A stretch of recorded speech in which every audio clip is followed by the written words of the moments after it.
Hello, everyone, and welcome to Nuuli Forged. We are a 5e actual play stream that takes place in the world of Nuuli, which came out of my brain, and 6 of my friends are brave enough to play in, for they are wacky indeed.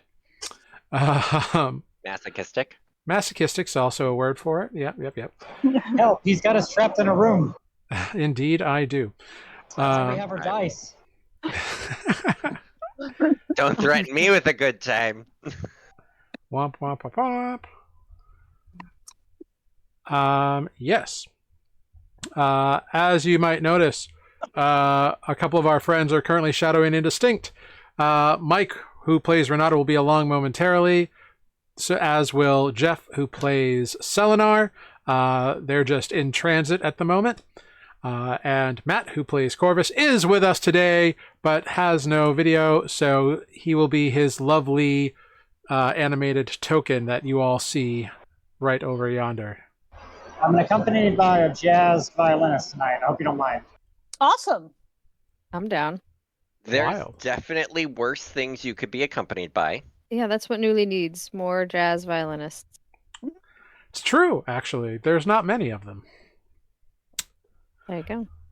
But Well, if Renata's career fails as a lutist, yeah, he's Yeah, a guitarist. flutist. Yeah, Loudest, loudest. I don't know. something like that. I don't know. he doesn't have bagpipes. Welcome in, DT_ent, first time chatter. Hello, welcome in. Hi, Taco San Mashu, and I've got it. Thank you for the Pikachus. Very nice to see you all. In the meantime, I need somebody to roll me a D31. The hell? Yeah, a D31. We're getting crazy. I'm a monster. I would actually like to see a D31. I did now. it. I did it. I Yeah, have a D26. The fuck? I've got I think I've got a D28 or something like that. I got a weird dice from somewhere. Ooh, a 16. Okay, great.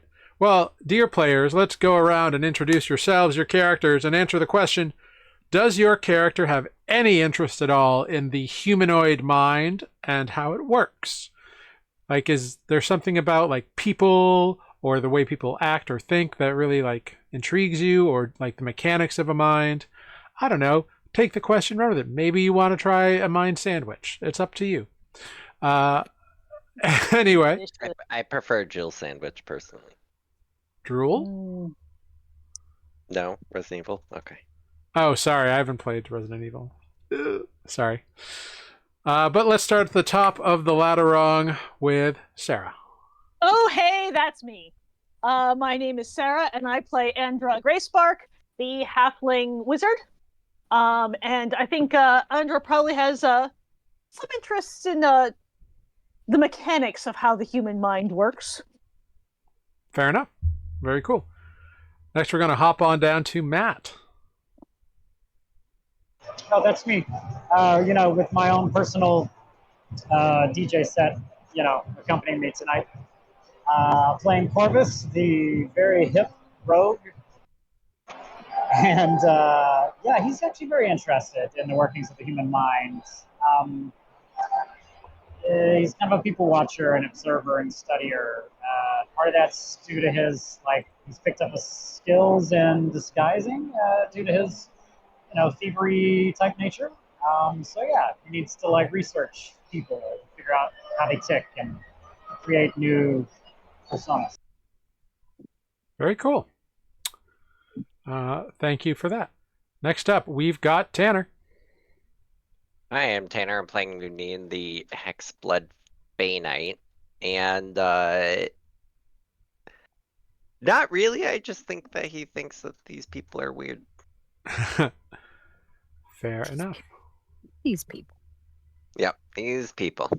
I mean, Where do we find these people? where Oh, God, I where don't know. where do we indeed? Next up, we've got Ozo, or we got Amber rather. Sorry about that. Your character I name. am Amber, and I am also Ozo. Your character name flashed up, and I was like, "Oh, there it is." Ooh, name. Ooh. Yeah. Yeah, hi, I'm Amber. I'm playing Ozo, the Way of Mercy monk. And quite honestly, human brains are mushy and they're really hard to fix. But what is interesting is that humans are humans, and somehow they make the leap from being, mushy bits to people. And people don't always make sense, so I would say yes, they're very interesting. How does the mushy bit become complicated? Well, when two mushy bits like each other very much. That is a hell of a complication. Yeah. Anyway, yes, and for story, Ozo, yes, very interested. very good. I love that. And my name is Jared, your humble dungeon master here on Newly Forged. I play everyone and everything else that is not the 6-player characters. And some people on Newly have a vested interest in the humanoid mind. And some people have a vested interest in not having a humanoid mind. It's a weird place, Newly is. But that's okay. Hopefully everyone is good on volumes. I've been doing some adjusting to try to level stuff out, so let me know in the chat if there's anyone that's super hot or super quiet or anything like that. I think I can adjust things a little bit. But all that being said, as we wait for our final few members to hop into Le Chat, let's dive into Last Time on Newly Forged. Last time on Newly Forged, following a swampy battle with gremlins, Ozo, Andra, Renata, and Selenar returned to the ruddy plank and waited hopefully for their friends Lunine and Corvus to awaken from the influence of sleeping draughts. Or drafts, if you're British. A little after midday, both men awoke to find themselves feeling quite rested, but unsure of what had happened. Their comrades caught them up, and the party discussed their need to begin investigations into Corvus's mission, while also keeping an eye out for this mysterious hag whom they saw. Yes, indeed, Lunine was able to identify the green-skinned entity as a hag, a very unfriendly sort of being native to the Fey realm.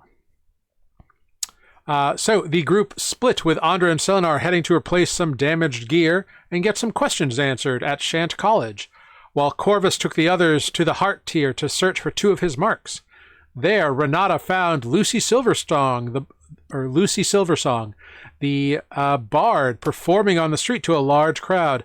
They watched for a short while until Corvus realized that Lucy was using the opportunity to size up potential marks in the crowd, and thus, in order to avoid being noticed, he quickly made an inconspicuous exit with the others and led his group to the Lucky Chance, a casino in the Heart Tier, in the search for oneself and Denka. And here is our friendly neighborhood Renata. Hello, sorry I'm late. No, you're all good. Just give me one moment here. Oh, I adjusted things and I shouldn't have done that. Ha ha ha.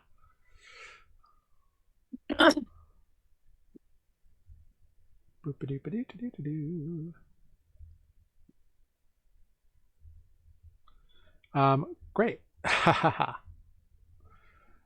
And Tanner. No, not anything you actually need to do, just stuff I need to fix because I made a silly error. Wah, wah, wah. Why are you so silly? Stop it some more. I had the other scene all set to go, and then I adjusted it thinking oh, I need to adjust these. That's weird. But I didn't. So I had to readjust, and now we're all good. So, sorry about that, everybody. Where was I? Oh, yes. Denka. Yes, in the search for Self and Denka, another one of Darren Dandyfoot's lieutenants. After spending some time playing games of chance, Lunine and Corvus found the human man, and Corvus was able to observe him quite easily, taking copious notes and learning all his little details about his mannerisms and vocal cadence and all these kinds of things. Corvus then tailed him back to Calamine's Lotion and watched the location from without, hoping to get more information, where he narrowly avoided being spotted when Brunt, the massive Dragonborn, and Squazim Shadesupple, the unsettling gnome, appeared and also entered into the building. Following that, he retreated to the ruddy plank where Renata and the rest of the group had already reconvened, and Renata was midst performance for a very lively, happening crowd. But Renata became a little concerned as the woman, Melanie, whom had been his adoring fan the night before, with all the craziness of asking for hair and adoration and everything, was back. He thought there might be a connection there. However, it appears she is in fact quite harmless, which set his mind at ease. Where the group was also at that moment told that they had a message from Captain Kevin Saltcrust asking them to see him on the morrow, and the group retired upstairs to their various rooms for the evening. On the way to your rooms, everybody, Corvus asks you all to join him in the one that he shares with Ozo for a brief moment.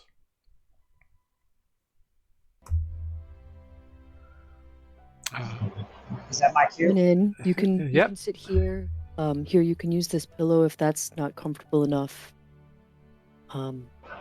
Yeah. Out of character, the smart notes are in the Discord chat because the less I talk tonight, probably the better. But Corvus would like to explain to everyone what is going down with this job from Cash and everything he knows so far.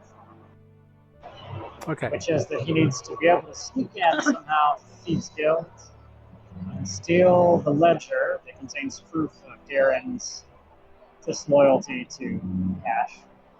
And also, he was spying on one of his right-hand men tonight at the casino tonight in order to learn his mannerisms to try to make up a disguise. But I'm going to need some help from the group on how to really pull off this heist. Yeah. So, to help Matt out here, because indeed his audio is not ideal this evening, the key points that Corvus brings up to you all is, one, the guild that he is a part of has a branch here, and Cash has entrusted him to see if this Darren Dandyfoot, the local leader, is actually loyal to Cash or has betrayed him. Corvus has concerns that if he reveals himself, Darren might take action immediately against him. And pretty much his idea is he wanted to spy on a couple people and try to impersonate one of them. It seems like Sulfin is a good candidate for that. But he needs some help because he needs to sneak into this guild hall, which he doesn't know the details of, and steal a couple of things. Well, aren't we, in theory, if he's supposed to be loyal to Crash, also allowed in the building? So we could go and say, hi, we've come to say hello and get the layout. But then... Corvus would express his concerns that if his allegiance to Cash is indeed revealed... welcome in, Jeff. If his allegiance to Cash is indeed revealed, then he will be unable to get what he needs there. Oh, but didn't we bring them stuff for them? What kind of Rug? stuff? Weren't the rugs? Wrong person. The rugs were brought for Cash. But Ozo, I think you would put together from this revelation from Corvus that the rugs were an excuse to get you here for this mission. They're not related. Correct. No. I mean, Cash I did can. not do us any favors in this. No. Not giving us a cover was not very friendly of him. No. I mean, I can disguise myself to look like somebody else, but not until we have a long rest. Yes. One of the things Corvus did mention, or Matt mentioned in his Discord message to you all, was that if someone wants to pretend to be like interested in joining the guild, then that might be a way for him to like introduce you as Sulfin and kind of get in that way. And also that if he does imitate Sulfin, you'd need to subdue him somehow so he doesn't walk in and Sultans walking around. Yeah. This was all confusing beforehand. It is because I, Matt, am bad at a player, and Corvus, the character, is bad as a leader, and is not really used to needing people to pull off his jobs and figure out how to pull off the jobs, because he's usually given an assignment to work alone. Sure. Unfortunately, I can only disguise myself, not anybody else, and I don't know that I'm actually all that useful once I'm inside. I mean, there's only one of us here that's particularly good at lying. And we all look at Renata. Right? Oh, shucks, you guys. Right? Is this confirmed? We're all looking at me? Yes, we're looking at you. Bozo is.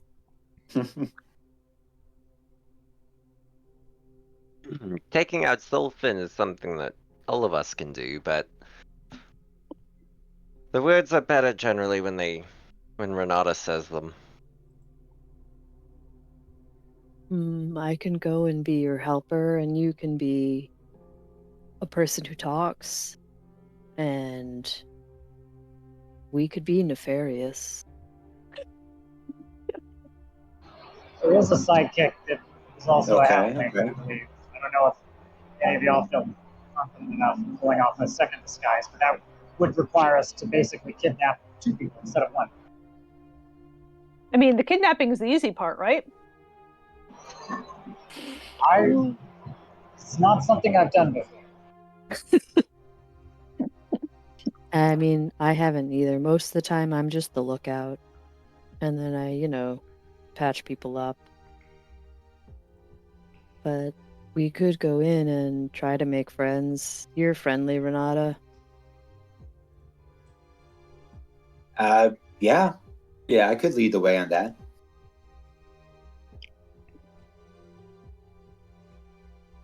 But we want to pretend that we don't know Cash. based on the information Corvus has received, if anyone kind of like is like, oh, I'm from the Mendarian branch, then Darren will be on guard immediately. Right. Sure.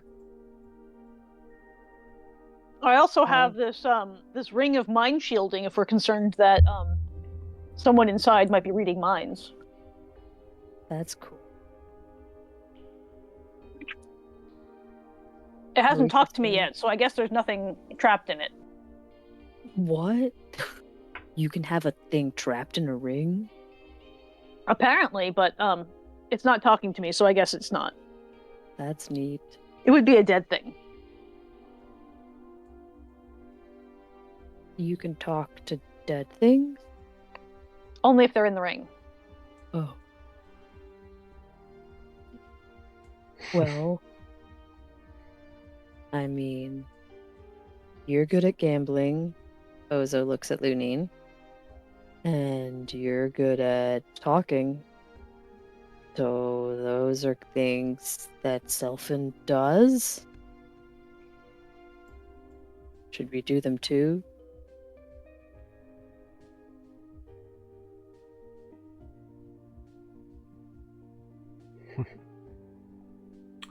As you all kind of discuss these options, you become aware that the night is dragging on, so you can always pick up this conversation after you've all rested, because you did also, have a little bit of a battle today, some of you, and then you spent hours walking around the city, tracking people, getting information and questions answered. It's been a real long day. Yeah, you've done a lot today. No. All right, well, I guess, yeah, we'll go to bed. We can see Captain Salt Crust and go from there. But if we're all agreed to do this thing and get paid, then I suppose we do that. Yeah, Oh yeah, we should go talk to the captain tomorrow, certainly. he was nice. We should be polite.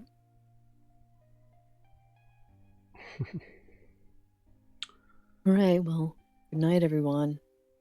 Good night. Yes. And you all disperse to your various rooms. Renata and Selenar to the room that they are splitting, and Andra and Lunine to their private chambers. And Corvus and Ozo are already in their bedroom, so that's nice. So you all get settled in for the evening and fall asleep or enter your trance or whatever your nightly rituals are. Did anyone want to do anything specific before y'all pass out? No. It occurred to me some time ago that at some point I might ask Ozo about their nightly ritual of, I don't know if it's type of martial art or what it is they do when I see them, practicing the moves. Is that a nightly thing? Probably just habit. It's just, relaxing. My grandma said it was a good thing to do. I mean, she wasn't really my grandma. Anyway. Is it for like practicing fighting style? What did you say? If it was relaxing? It's just a thing you do to relax and be in practice. I mean, gotta keep your body doing things. Corvus will say, I'm not going to use Corvus's voice tonight because I don't know if anyone can hear me, that, he's got a lot on his mind with this big job Cash has been doing. And, if he didn't mind teaching him, he might like to join in tonight to see if he could too relax a bit from that. Sure, you can copy me. I don't know how to teach, but you can do the thing. So yeah, I guess DM, is that something that I could spend a little bit of time each night copying, watching? Yeah, that's easy enough to do. Yeah, you can join in and maybe sometime we'll roll a die for it and see how good you're doing. Very cool. But yeah, you Ozo can will watch a few definitely things. Not mess with you at all, ever. No. We start out with a simple stand on one tiptoe, turn your leg left over your ear. No, Ozo decides to yell, Uber but inside stands my for head. hours at a time. Straight out Avatar. Yeah. I was just gonna say- Eelhound running on the water. That's right. What is Andra going to do? Spend some time looking over her books, both her spell book to adjust some spells and the other books to further assess the damage and make sure that it's just the one book, and that she can't read past the first chapter, but she wants to make sure that the rest of it is not damaged. Mm-hmm. I mean, there's some bits of seepage and whatnot, but mostly it's the first chapter that is. It took the brunt of it, but there's some other damage throughout the other chapters, but not as much. Right. She's also going to write down what she remembers of the first chapter. Yeah, easy enough for While you it's to still do.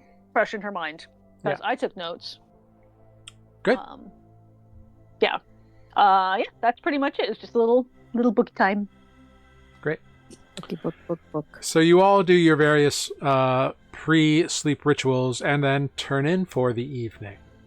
Woohoo! And you all rest. Yay, rest. In the middle of the night, Ah. so do not apply any long or short rest yet. Lunine. The door to your room bursts open, and emerging from the darkness is a familiar form to you. Tall, masculine, broad, with a barrel chest and dark plate that shines like the shadow of a moon. Ginger hair, pointed ears, amber eyes, and a scar across his face. You recognize Captain Silliman Pierstro Stillwish, your old friend and protector, Pierce, whom you have not seen in many weeks at this point. He looks frenzied, ragged, and worried. He closes the distance between the two of you in a flash. Ray, come on, we have to go, now! Yesmis and the others are trying to buy us time, but we have to get you out of here. Let's go! Frantically, he grabs your hand, and you can hear the sounds of howls and roars and screeches that you recognize as war cries from various lycanthropic warriors emanating from the darkness beyond your room. He turns back his head and looks at you. I'm sorry, no time. He pulls you up, out the door, after him, says, I'm sorry. We had to get you. I thought that they couldn't track you, that they wouldn't find you. Pulling you out into the darkness, his apologies continues. Down the dark hall, you hear the sounds of wails and see blood pooling out from underneath closed doors of the inn. You hear a snarl and a snap and see a lupine-headed jaws close around Stillwish's shoulders as he is bitten by one of these lycanthropic enemies. He roars in pain and punches the wolf head, loosening the grip it has on him. But instead of running, he just spins you around so that you are in front of him, shouts, "Run!" and jumps back and wrestles the form to prevent it from chasing you. Multiple other dark forms begin to emerge from the closed doors, howling and sniffing and snorting in your direction. You see gleaming teeth and claws and tusks from various different lycanthropes. They all turn and see your direction, and there's howls that start going on. Howls of pursuit and a quarry found.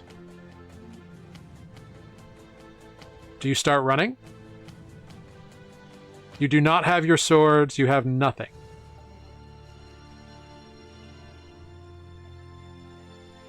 Yeah. Sorry, I didn't know. Okay, no worries. So, you begin running. And you find yourself stumbling down dark stairs. And out through the other hallways and out to the main door. And out in. And suddenly you are greeted by a familiar glow. And you find yourself running through the familiar opalwood trees of the forest surrounding the moonlit grove. You follow a familiar path past the trees and crystals that are giving off their dim blue glows, through the floating specks of fireflies that inhabit this area, and towards home, surprisingly enough. And the snarls and howls are still behind you, but much farther back now.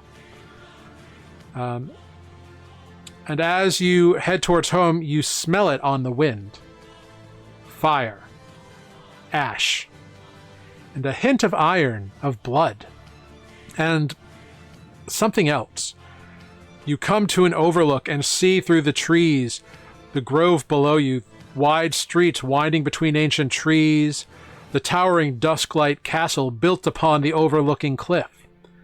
And you see it so clearly because it is all aflame. The town is burning, and you can see the odd figure running, but it's too late to do anything for them. You see the army that your family has spent generations building, destroyed, each one pierced with gleaming arrows, daggers, darts, other thrown weapons, or bleeding from wounds that are refusing to stem. You kneel down and pull an arrow from the closest body, a grizzled veteran that you've seen before, brawny for an elf with a tattoo of a bear paw on his face. The gleaming arrow is one of the most forbidden substances in your home. Silver. Pure silver. Gleaming and empowered. The horror washes over you as you stagger back. The howls and the roars of your pursuers return, louder now. The only safe place for you to go is the forest. What do you do? Run to the forest, keep the arrow. Gripping onto the arrow, you plunge into the opaline woods, trying to dodge your would-be assassins. Thunk! A silvered arrow slams into a tree as you pass. Thunk! A branch that wasn't there before moves and blocks a second arrow that was meant for your back. In doing so, a root is raised and you stumble over it into your path, falling into the hollow of an ancient tree off to one side. Vines and roots begin to grow over you and prevent your movement as howls and growls and snapping and roars get closer and closer. And you struggle as you notice the light begins to dim. The very bark of the tree is closing around you, encasing you like a coffin, like a tomb. As the last bit of light is sealed away, you see the flash of a lupine form and green burning eyes speed past, and then darkness. And in that darkness, you hear the sounds of racing paws and claws tramping through the woods, past the tree that is now your prison. And then silence.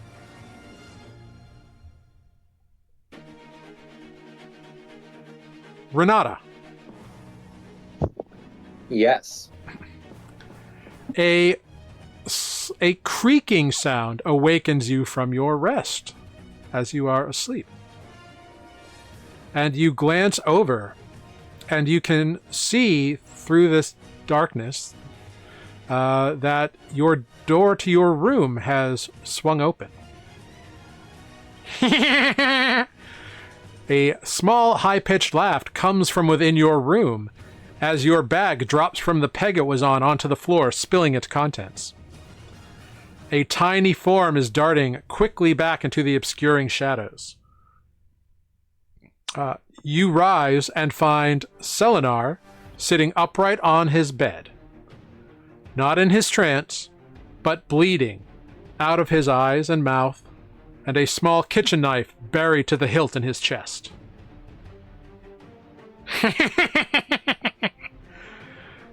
This cackling laugh breaks the silence as a gnarled hand grips the door and begins to open it. You reach instinctively for your guitar, your weapon of choice, to defend yourself. And to avenge Selenar, to do something, anything. But you see that it is ruined before you. That tiny little gremlin with wild, glazed-over eyes is wielding a smashed liquor bottle. And it has cut the strings and broken the neck of your guitar. The gremlin laughs and the door creaks open loudly, and you spin around and see this swirling green vortex begin to pull you towards it. You grasp and try to get a grip on anything you can, but the force is too strong. You reach the door jamb and manage to grab a hold of the door jamb, but the cackling laugh is echoing just the same. And soon furniture and your belongings begin to get sucked into the portal and fly past you, being pulled in. And the gremlin laughs louder as it lunges towards you, using the force of this pull to propel itself towards you. And it lunges not at your body, but at your fingers, at your hands that are gripping onto the edge of the doorframe. Swinging its broken bottle wildly, it smashes against your hand, causing you to loosen your grip in pain, and you fall into the swirling green abyss, screaming as you disappear inside.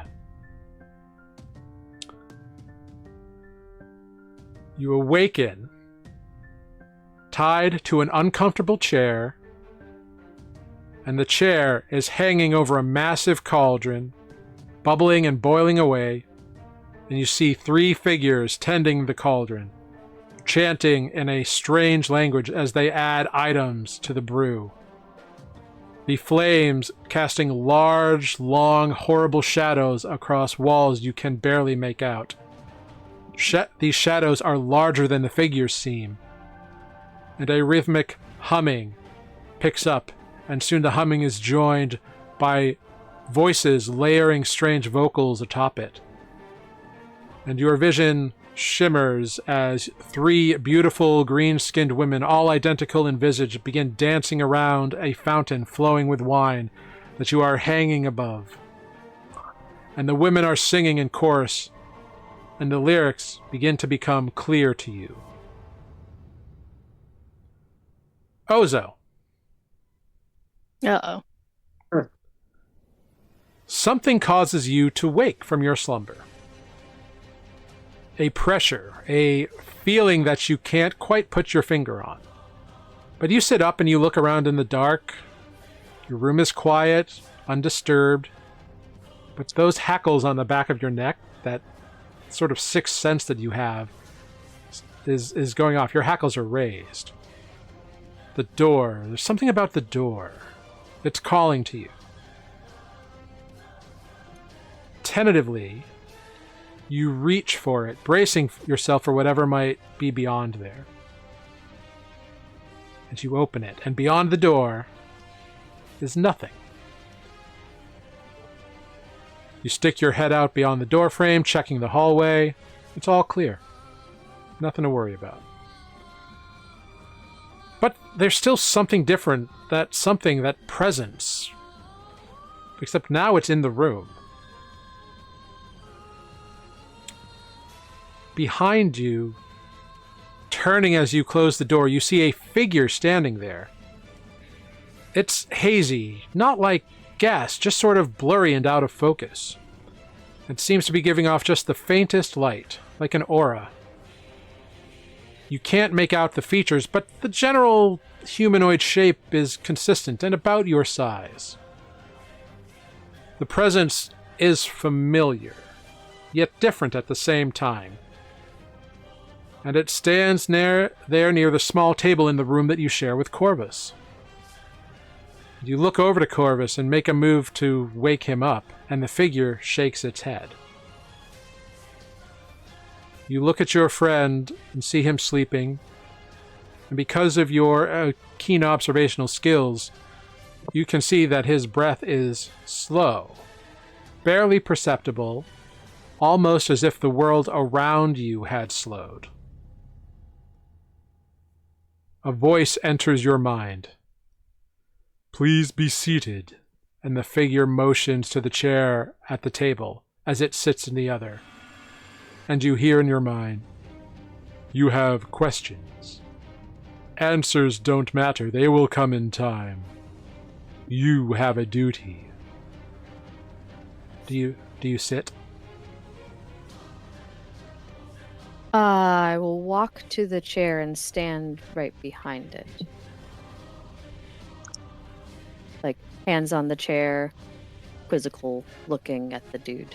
Fuzzy thing.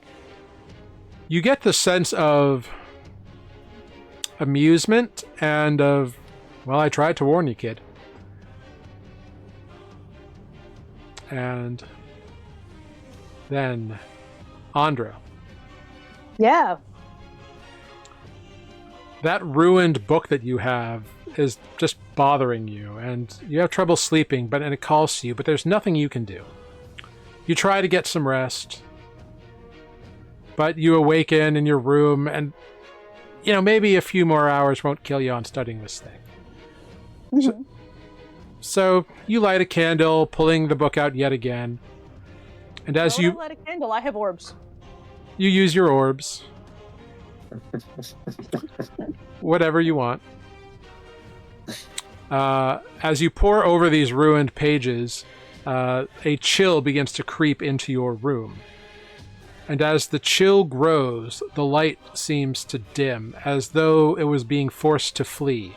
This already dim light is becoming less and less useful to you. You see that a shadow snakes out from the darkness that you can't see beyond, and formlessly turns a page in the tome. And the shadow, fighting against the light, begins to block out words, paragraphs, letters, until a single word appears among the blotched out text. And as soon as you begin to read it, the book flies off the table as an angry orange tabby cat growls. A cat that you recognize. It's one you haven't seen in a while. but its name is Whiskers, and it belongs to the wizard Immelod. Oh. You recognize Whiskers as his familiar. Mm-hmm. Little confused, you reach for the throne book, and Whiskers hisses. Yeah, I know you're pissed at me. But even as you turn to look annoyingly at the cat, the book's already in your hands. How did it get there from across the room? Shadows reach towards your orbs and begin to snuff out the light. Meanwhile, Whiskers bats at the shadows, his claws slashing the shadows to ribbons, revealing white beneath the shadows. But not just any white. Bone. Oh. More orbs. As the orbs get knocked out, I'm replacing them. They're not knocking them out, they're just covering them with shadow. So they're like Gotcha. encapsulating them. Gotcha. Yeah. But like it's a cantrip. I can take them away and make new ones. Mm-hmm. Yeah, and every time you do, they're fighting against the light. Sure. The shadows form up and become an army of figures slowly advancing towards this lone cat. This lone familiar. And the cat hisses and grows in size, leaping amongst the shambling forms in your tiny room here. Minutes of carnage where all you can hear is the thud of bodies hitting the floor. Thud, thud, thud, thud. Rawr! Cat, solitary and alone, hissing and spitting as it darts to and fro between the tide of shapes, which fall only to rise again where they had lain slain moments before. Corvus. Your mind is racing and restless, and you can't sleep. The weight of responsibility and duty are all pulling on you. Cash has trusted you, depending on you, and for some reason you haven't quite ever really grasped, he seems to favor you. All of these thoughts are chasing in a circle. You found 2 of Darren's lieutenants, but what is next? You've asked your friends. You got a solid read on Sulfin. You can confidently imitate him right now. You know that you can. But what is next? All these anxieties creep through your mind as you toss and you turn. And you hear a soft click, followed by the sound of leather on metal. And you know that sound. That sound is lockpicks being put away. Someone has unlocked the door to your room and is coming in. The door handle turns, and you slip from your bed, grabbing your sword.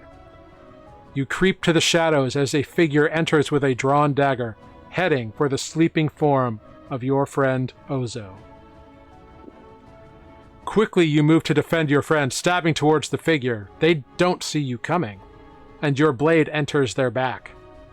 They gasp and fall to the ground, no longer moving. The hood falls back and you see a masked figure on the ground.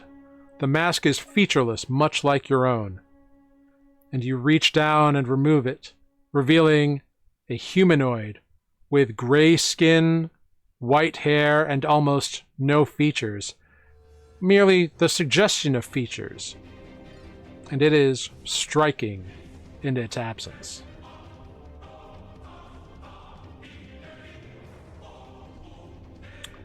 You rifle through their pockets and find only a single key. Ornate, classy looking, matching the style of a shop you watched earlier. Very much looks like it would match the lock on the front of Calamine's lotions. You have a way in now. You look back to the sleeping Ozo, contemplating waking them up, but you need to get rid of this body and this blood as soon as possible, or questions are going to be asked. It's honestly amazing that nobody heard anything.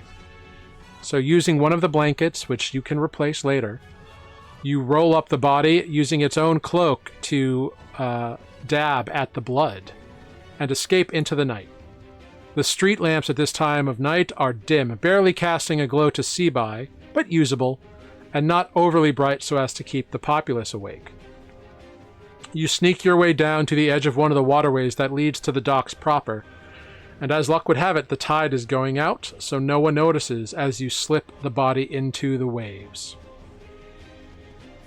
But that key weighs heavily in your hands as you grasp onto it. But you know you should probably grab the others before you do anything reckless. And as you make your way back to the ruddy plank, you hear a slight click, and suddenly a bolt thuds into the wooden cart next to you. You turn and see a group of cloaked figures silently gaining you. They've been following you. And so you try to lose them, but they are relentless, and you can't seem to ditch them. Another bolt. Thud. They are chasing you farther and farther from the ruddy plank. The pikes are nowhere to be seen. Whether they've been paid off or there's just less of them around in the middle of the night, you don't know. The streets are empty at this hour, save for you and your pursuers. Selenar. Whoa. You exit from your trance far earlier than your allies, which still strikes you as a bit odd and inefficient on their part. Like, they have to sleep for like 6 or 8 hours, and you just spend 4 in a meditative trance where you know what's going on, and you get all your stuff back. Even now, you watch as Renata is turning in his sleep. And it's so strange to you that one with elvish blood can't enjoy the calmness of a peaceful few hours and be restored, let alone access past lives and experience, as is possible in an elf trance. However, this alone time does provide you more opportunity to look into these books you have acquired. Might as well get you started, and you reach for a candle to read by and find nothing there. Glancing around you, you see your room at the ruddy plank is gone. Instead, you find yourself in a large study upon a reclining couch, with shelves upon shelves of tomes, and the architecture is unmistakably elvish. Something within you identifies it as a style common in Tiri Ethal, the elvish capital. The door opens, and a tall, elegant woman enters. She's wearing long, flowing robes and vestments of high office. A little outdated, but not overly so. "I see you, Warden. It is to be said that I appreciate your timely arrival. It is well known that those of you patrolling our new borders are in need of bolstering of forces. I have invited you here to seek and end this dilemma." And she strolls over to a credenza and returns a few minutes later with a small pot of tea and an elegant set of dishware. She pours a cup of tea for you, followed by a cup of tea for herself, and drinks. And you drink silently for a good period of time. And then she places the cup upon the saucer. "It is known that the outside world is ravaged at this time, and so we must look to other allies in these moments to defend ourselves and borders. Old alliances and pacts needs must be revisited. It is well documented in our histories that we have foundational alliances with entities from the Fey realm, and this is the basis of the proposal I put forth. Allow me to explain." And then there is a chime from the door. She nods to you and then rises to investigate. When the door suddenly bursts open and a snarling humanoid bear charges in, flanked by lupine forms. The bear darts through the empty space as though it weren't even there, mauling the woman where she stands, tossing her to the ground, a bloody wreck, as the lupine forms charge towards you. And you stand, but before you can even react, the wolf forms pounce, and darkness washes over you.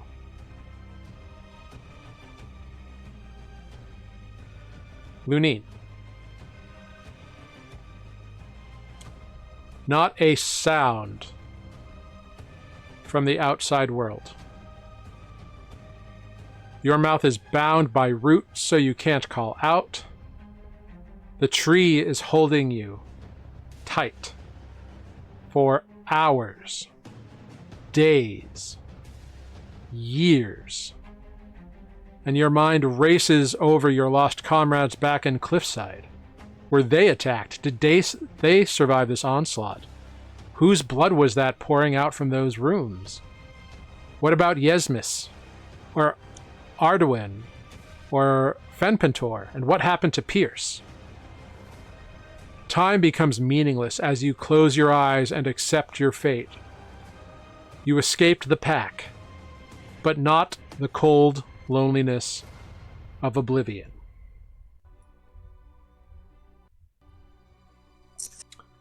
And then in the dark, you begin to hear it. Thump. Badoomp. Badoomp. A slow, steady beating. Faint, but yet it sounds strong, solid, ancient. It sounds like the pulse of a powerful beast, a beast beyond a size you can imagine. The roots binding you spin you around and send you flying into the darkness, pushing you away. And instead of hitting the back of a solid ancient tree, you find yourself at the edge of a limpid pool. Calm, pristine, a mirror glass finish, and some unknown light source illuminating this view. A single massive oak tree stands over the far side of the pool, and suddenly you realize that it is the oak tree itself that is glowing with silver light. And it is taller than the moon, and broader than a mountain. Hanging from its branches are silver acorns. And you hear a deep echoing voice come to you. Oh, that was annoying. Sorry about that, everyone. My computer just made a noise. A deep echoing voice comes to you. War is coming. You are destined to try to stop this. I gave you life for you to become a champion, to be a defender. Do not maintain the position of runaway, of exile. Build allies. Gain friends. Do the work of nations, of balance. The trappings of your nobility are irrelevant, and never will matter again if all the realms burn. Your mother knew what she was doing when she begged, and so I intervened. This is why. Watch the signs, read the clues. You cannot allow the barriers to break and bleed, or else all will drown in sanguine rapids. And you awaken. Back in your room at the ruddy plank, drenched in sweat.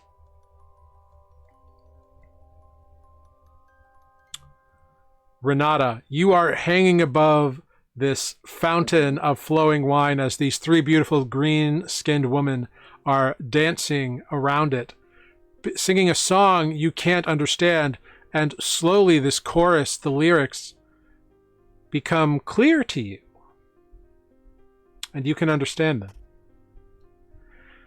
Foul betrayal of our trust, broken by a heart unjust, filled with selfish wants and needs, performing ugly, dirty deeds.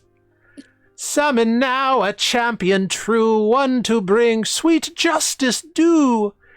Make them strong and tall and fair, broad, obedient, swift as a hare. Full of wrath and hate and spite, hungering always for a fight.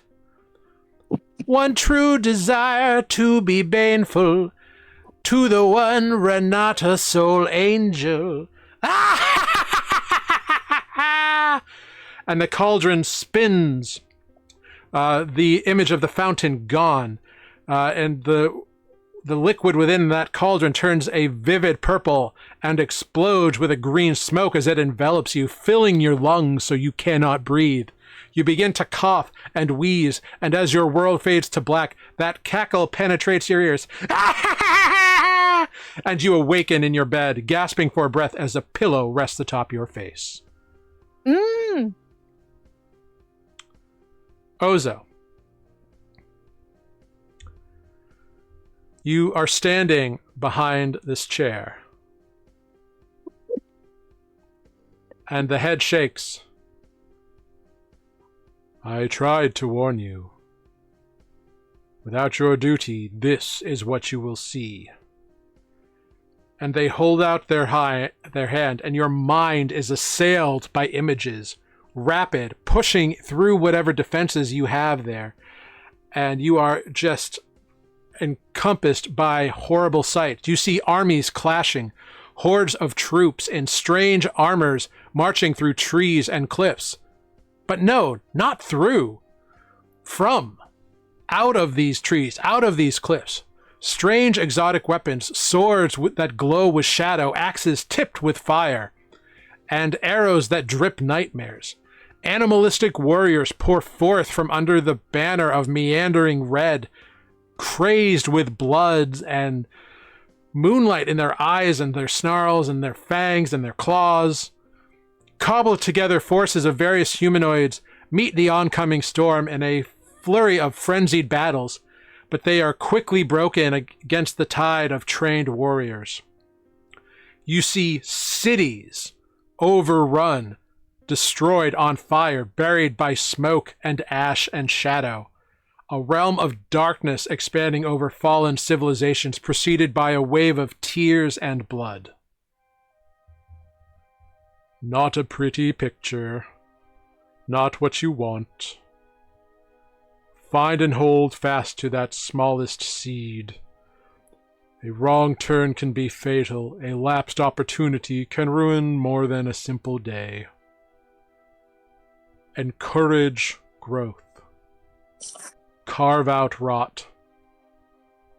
Death is natural, and war is not. Practice understanding, and do not be idle.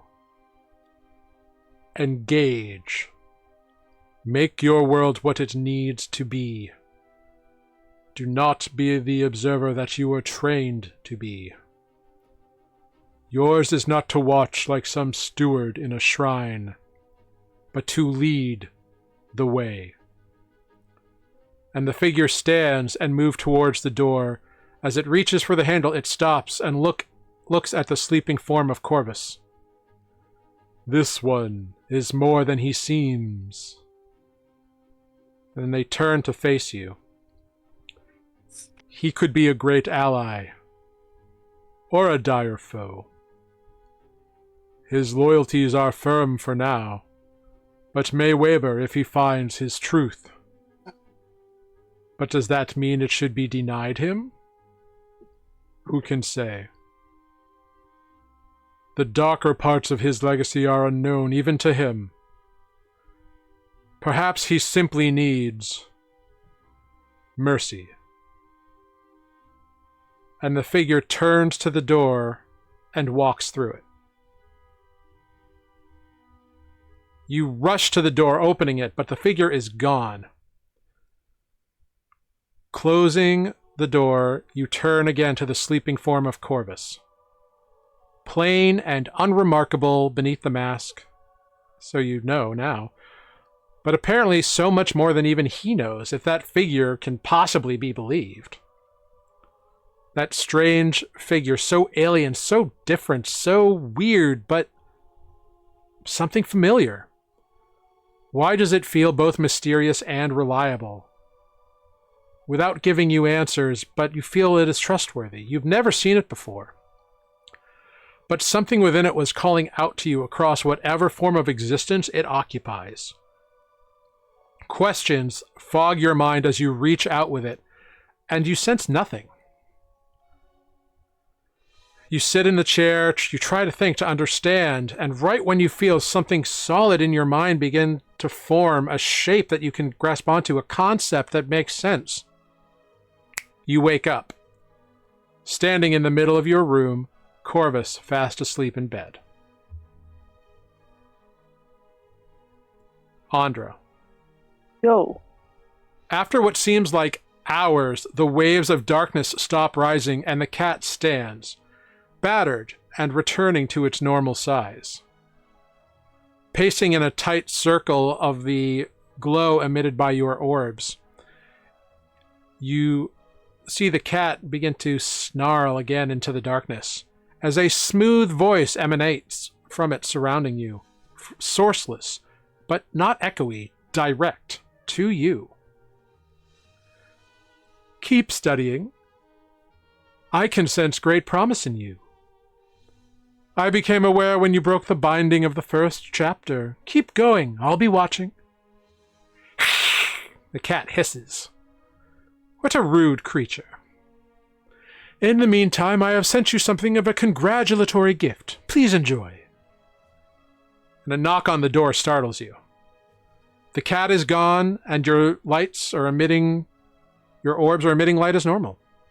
The ruined book is the only thing accompanying you. Sitting on the table. I open the door. You open the door to find a hooded figure with a rotted face, holding a package. The figure bows and enters the room, depositing the package on the table, nodding, retreating to the door, and standing, keeping the doorway open. You hear a noise in the package. And before you can stop yourself, you are opening it, and it reveals a small cage. Inside the cage is a rat munching away on a mushroom. You take the rat from the cage and hold it in your hands, examining the small creature. A piercing scream echoes down the hall as a falcon soars into the room, seizing the rat from your grasp, pinning it to the table and killing it in a quick motion before taking flight once again, a single feather falling to the table next to its prey as it departs. The rotting messenger bows once again and closes the door, and a blast of cold air hits you. You awaken sharply in your bed with no sign of cat, book, rat, or falcon.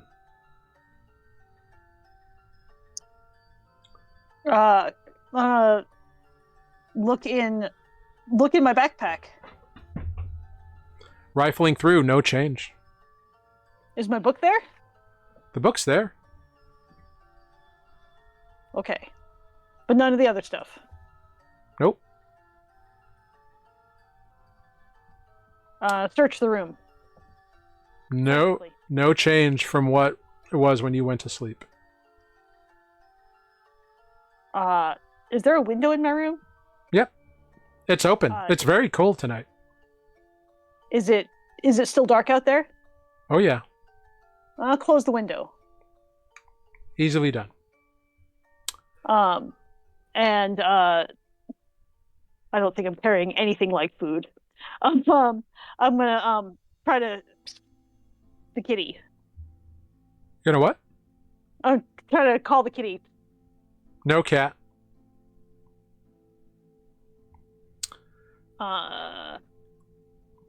Corvus. And You wanted to do something? nope, that was it. Okay. Corvus. Start. After what feels like hours of running and evading bolts, arrows, and the odd thrown dagger, you find yourself running through the Spray Catch neighborhood, and you realize that you aren't far, actually, from Calamine's lotions. And you can feel the weight of that delicate key in your pocket, and you zip and dart through streets and alleyways, your pursuers hot on your heels as more arrows and bolts hit the surrounding buildings, bounce off of the cobblestone streets, as you dodge and weave. Thankfully, you are a nimble motherfucker. But as soon as you come upon the boutique apothecary, you head for the door, and your pursuers seem to appear out of nowhere, surrounding you. Your back is against the door. You grab the key, jam it into the lock, opening the door and closing it behind you. Pressing your back against the door, you find yourself not in a quaint potions cellar, but in a seedy, dank bar. The bar is empty, except for a sliver of light from around a corner. And you realize very quickly that you know this bar, and you know it very well. You are back in the Sand Dollar. And the light is coming from down the hall where Cash's office is. You slowly make your way and find the door cracked open, and it is silent, which is unusual in the Sand Dollar. But you push the door open and see Cash, cloaked as always, light behind him, sitting on the edge of his desk. Ah! There you are, little cousin. The cloaked head lifts and turns to you. The usual extra-wide, toothy grin seems a little forced.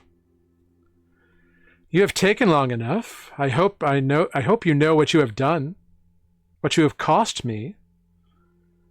I trusted you, Corvus. I trusted who I thought you were, and it turns out you are not what I thought at all. And he rises and turns his back to you as he heads towards his chair. And you see 3 daggers stabbed hilt deep in his back. He sits in his chair behind his desk, wincing and leaning forward. I always thought I could trust you because you weren't a killer. I know killers. You might kill in battle, but you didn't have the demeanor of an assassin, too much empathy in you. But you were still extremely skilled and very useful. And I guided you, gave you a home, responsibility, trust. Look at me now, dead by backstabbing. I thought you could handle Darren, and instead you did nothing, and his poison infected the entire guild.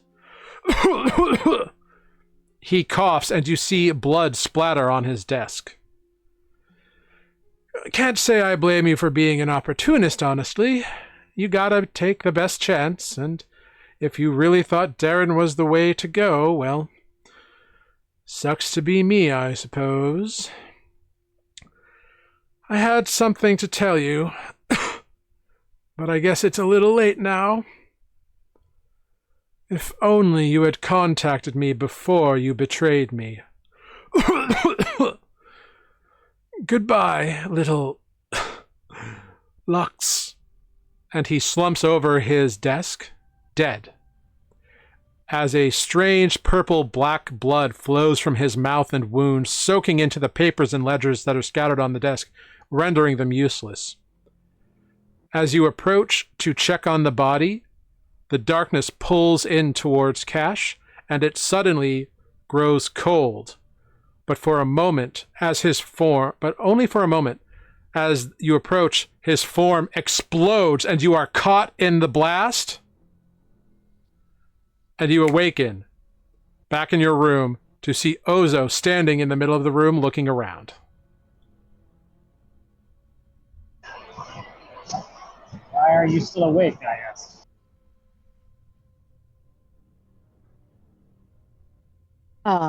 I wasn't. Oh? Sleepwalking? I suppose I didn't walk very far. I shouldn't judge. Something woke me up as well. Did you have a weird dream? Very, very weird. Me too. Good night.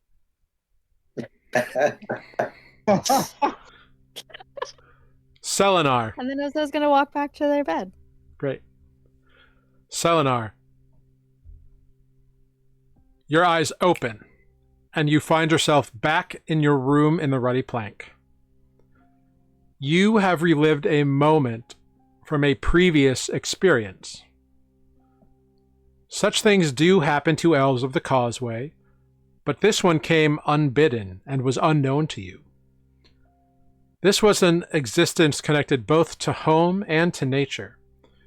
A difference and a similarity. Balance.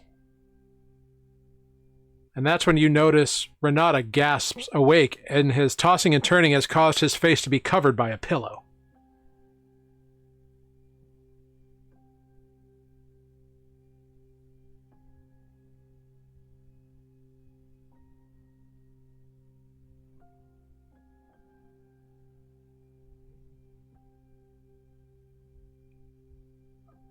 You're muted, Jeff.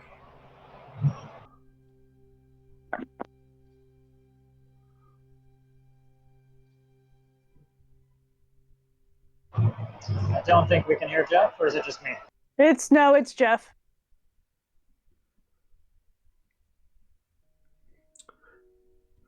So while Jeff tracks down his audio, Renata, you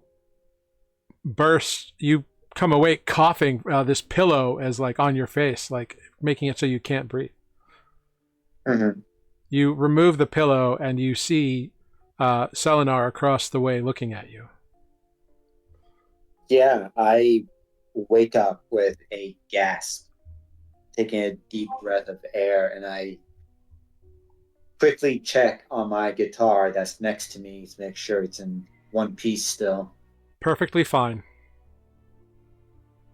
And I will quickly start to write down the lyrics of the song that they were singing to me in this dream so that I don't forget them.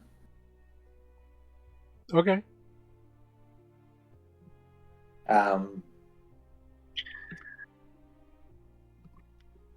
Yeah, so that's what I'm doing.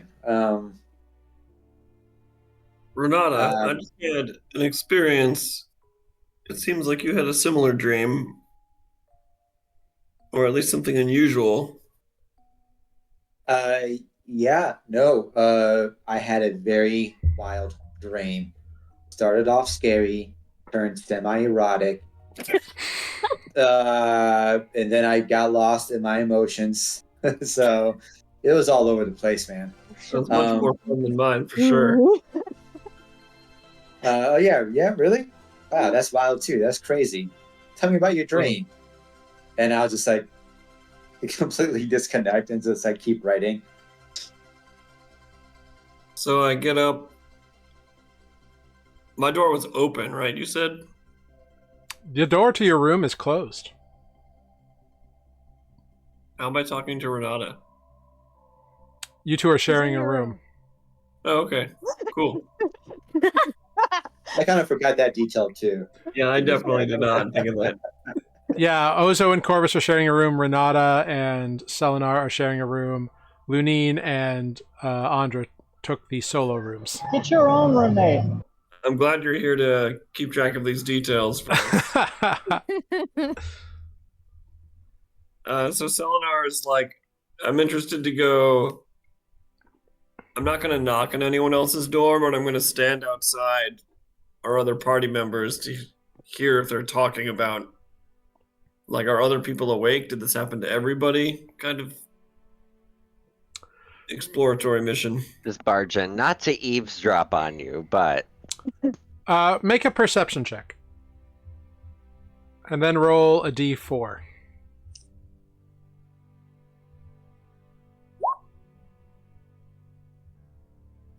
$16, very good. Cool. So you head over to your closest ally's room, which I believe is Andra, if I'm remembering room numbers correctly. I think so. I'm in room 23. I don't know why I remember that random detail. Yeah. And you don't hear her talking to anybody. You don't hear her at all. Is my door closed? Okay. Yep. I guess it was just us. Very strange. I'll just go back to our room. Yeah. Is there anything I've read, especially in the book I've been perusing about the Fey Realm, that could, like, clue me into why this might happen? So the books you've been reading are not really expansive on the Fey Realm. Or are they? Because I feel like you've only gotten Cliffside books. Oh, you got that intro, like, low-level Fey Realm creature book. After last game, when I think Lunine told us that the hags are a connection to the Fey Realm, and I've still got the leaf from his book in my mind that I'm was interested in learning more about the connection. So I don't know if I would have any clue as to why this might happen. Yeah, it's possible that reading the Fae book kind of like jump-started this memory from a past existence. But it's also possible it was just random. Like, it's not unusual for elves who live in the Verdentious Causeway to re-experience former lives, because one of the fun things about elven souls is they can reincarnate pretty readily, if the soul wants to. Not all of them do, but some are quite happy to do so.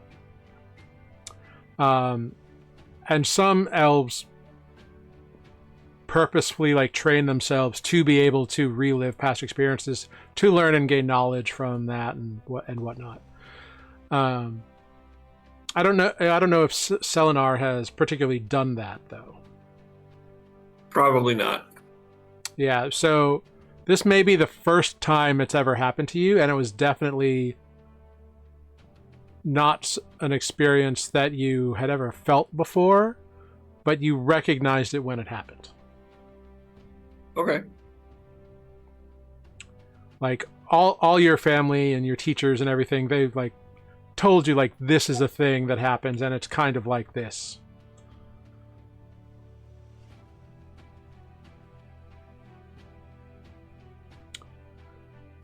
So then I guess I'm not super concerned about it. Definitely a noteworthy experience, but yeah.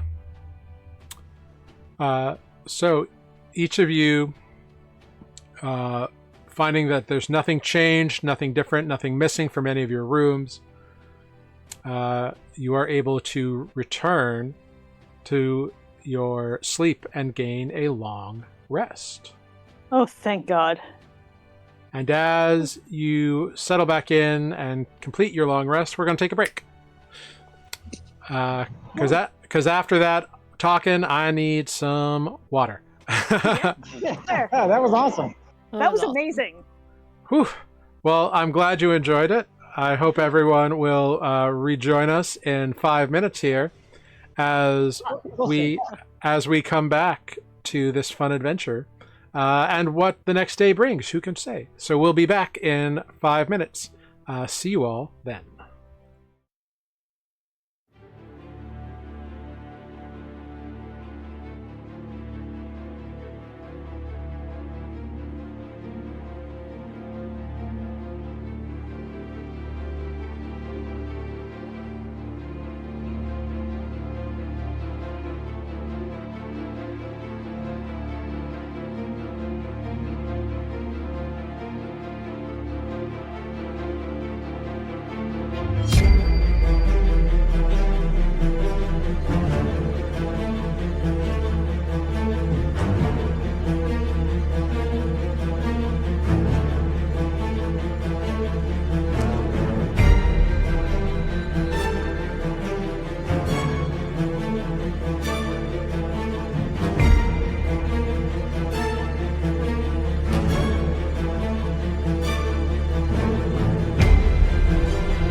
Hello, everyone. We are back. Thank you for sticking around with us as we took a little short break. We are back at it. There we go. Oh, no, wait. What am I supposed to do? What happened here? Something happened. Why did this happen? I didn't do it. Wasn't me. Oh, because I'm in the wrong scene. There we go. Now we're cooking with gas. All right. So, welcome in, folks. I'm going to... I guess I gotta mute. I'm going to mute Mike until he actually comes back. I'm back. Great. I miss. But the snippets of his conversation Nothing. are entertaining. We just... What? Tell me. No, we just had to mute Mike a little bit because he's off screen, but his mic was still picking him up. So, we are back. Everybody has just had a interesting series of dreams, apparently, or maybe not dreams. Who's to say? But everybody gets a long rest, and you all awaken the next morning, and can go through your morning ablutions and then regroup downstairs at the main common area of the Ruddy Plank. I just Andre's want to going confirm there was no arrow in my hand when I woke up, right? That is correct. In fact, you can't even remember the last time you had that arrow. Okay. Andre's going to search her room again upon waking again. Nothing. She's real bummed about that.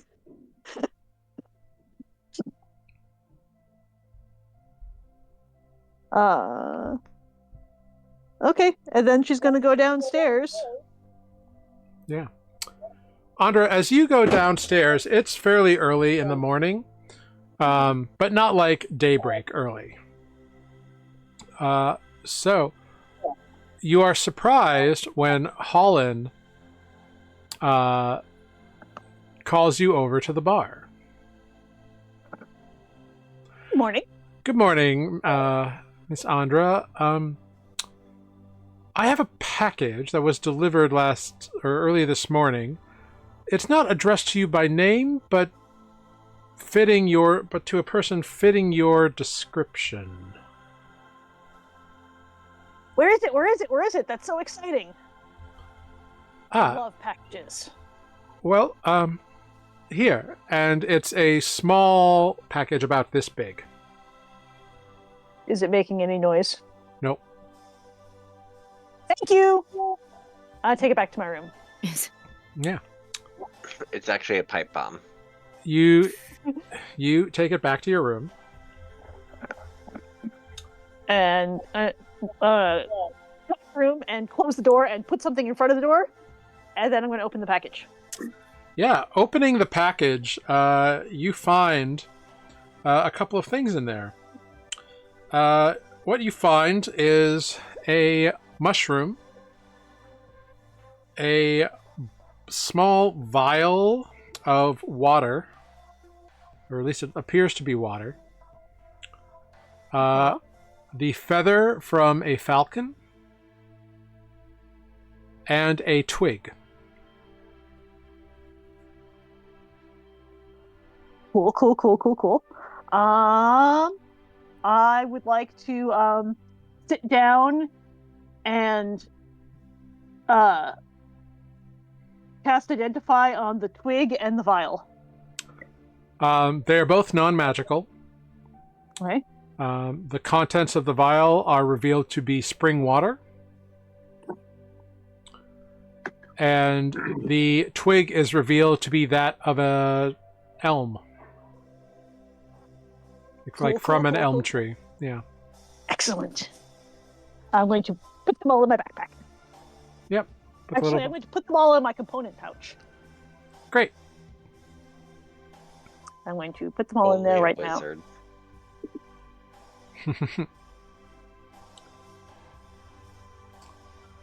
Very good. Yeah.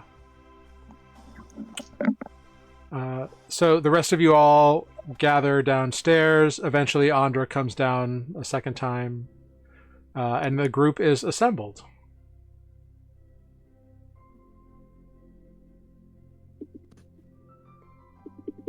So, what are we doing today? I forget. Well, we could begin making friends, or really we should go see Captain Saltcrust. Probably find out about that. Oh yeah, we're supposed to talk to Money. him. And then I can go get more money at the casino. You could do that. That's probably, yeah, not a bad idea.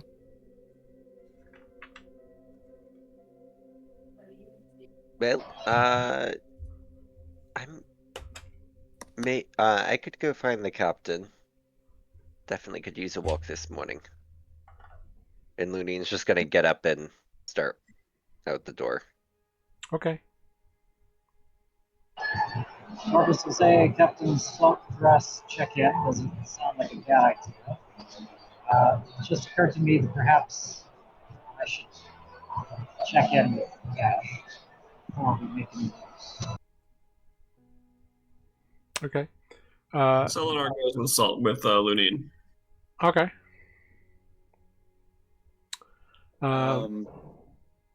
I will follow Selenar. Okay. Who's going to talk to Captain What's His Butt? I will go to Salty. Yeah, Looney walked out the door to talk to Captain Saltbutt. It seems like the group as a whole is kind of heading that way. Corvus maybe not? Question mark? Yeah, I'd have to go back and find my notes as to the exact instructions, but I think that is a thing Corvus should do today. Yeah, you can. Yeah, you can rifle through your notes. It's not like something you need to worry about right now, but if you want, like, you can go with the group as you rifle through your notes if that's what you want to do. Sure. Okay. Cool. Cool. So you all make your way down to the docks to where you last saw the ship of Captain Saltcrust, the moss-eaten mold. Mm-hmm. And upon arriving, you see it is docked. The gangplank is down. You see the crew. They see you and they wave. And you are all welcomed on board by the crew in general, and your various companions you've met there.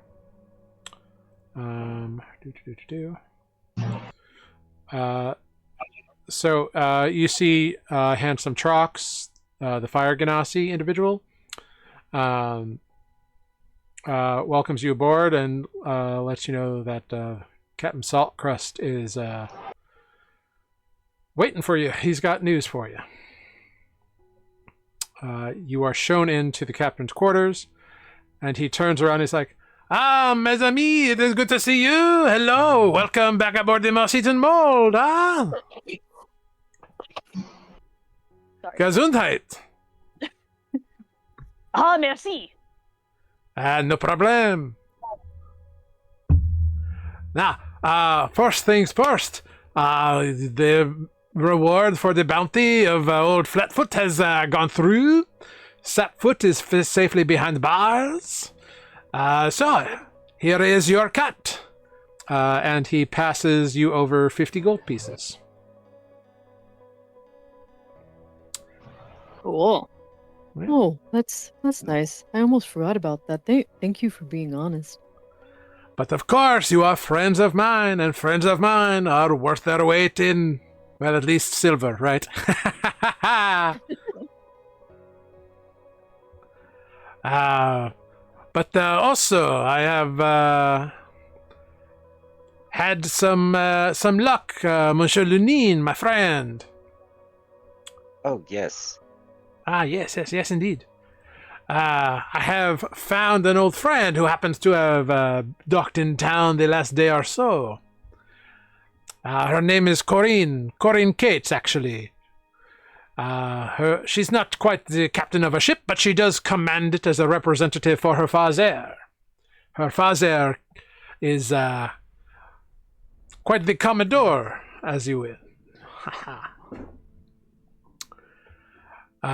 Anyway, the crew of her ship, the Healer's Eye, was on hunt for Sapfoot Jones, actually, who is an old enemy of her father's, the Commodore Cates out of Laurenton, you know. Mm-hmm. Anyway, so now that Sapfoot is behind bars, she has some free time. And I know that she often goes to the peripherals. I have mentioned to her that you should be interested in acquiring transport. That would indeed be correct. Yes. Well, the Healer's Eye is a lovely little ship. It flies under the flag of her father's armada. The captain is a very respectable individual. Joe. Joe. Sorry? There's feedback from Joe. What? Oh, someone, if they don't have their headphones on, might need to mute when they're not speaking. That's all. Yeah. Yes. Yes, her ship is the Healer's Eye. The captain is a capable fellow. Someone she has known for a very long time, I think. But she's only a few berths over. I have told her to expect your visitations. I appreciate that very much. Do I owe you anything? Between friends, what is an introduction, yes? Indeed. Just No, perhaps no. someday you can do me a favor in exchange, you know. My pleasure. But of course, mutual pleasure is my favorite kind. Ha I saw that. ha! Yep. It's the best kind, they say. Indeed, my friend Corvus, indeed. Now, I am sorry. I hope I have been successful in helping you out here, but I have some duties to attend for my own ship. You should check out the Healer's Eye and Corinne. She is a lovely young woman. She is a halfling. She's very kind-hearted, but she's no fool, so don't try to trick her, huh? Never. Wouldn't dream of it. I know, such an honest group you are, huh? Yes. More or less. And he sees you out and waves to you down the gangplank. Have a good time! Don't die on me! You owe me a favor! That's great. Bye. Well, I'm gonna go speak with the Corinne if you guys want to go, I don't know, look for Dolphin or whatever his name is at the casino. Can meet you all there. Just saying this out loud, it also occurred to me looking through my notes, I somehow forgot about a potential person entirely. There's also Paris Swanee, who's a human male. I don't know if it's worth also tracking him down just to like sort of know his movement. But I'm glad I remembered him before that became a problem later. And in order to contact Cash, Corvus needs to go speak to, wait for it, Cheryl? Mm-hmm. Who's Cheryl? Shara? The Shara person that we haven't met, but I have a note on. Well, Corvus, why don't you and we could go there, and Renata and Lunine could go make friends.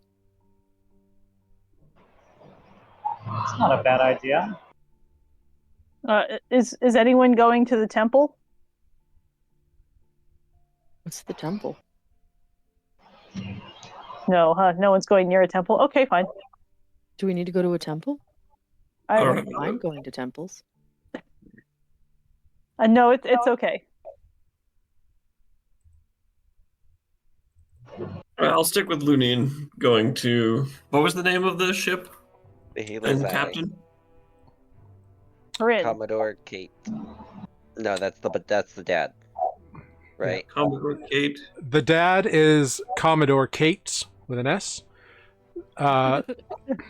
The halfling daughter is Corian, and she is notably not the captain of the vessel.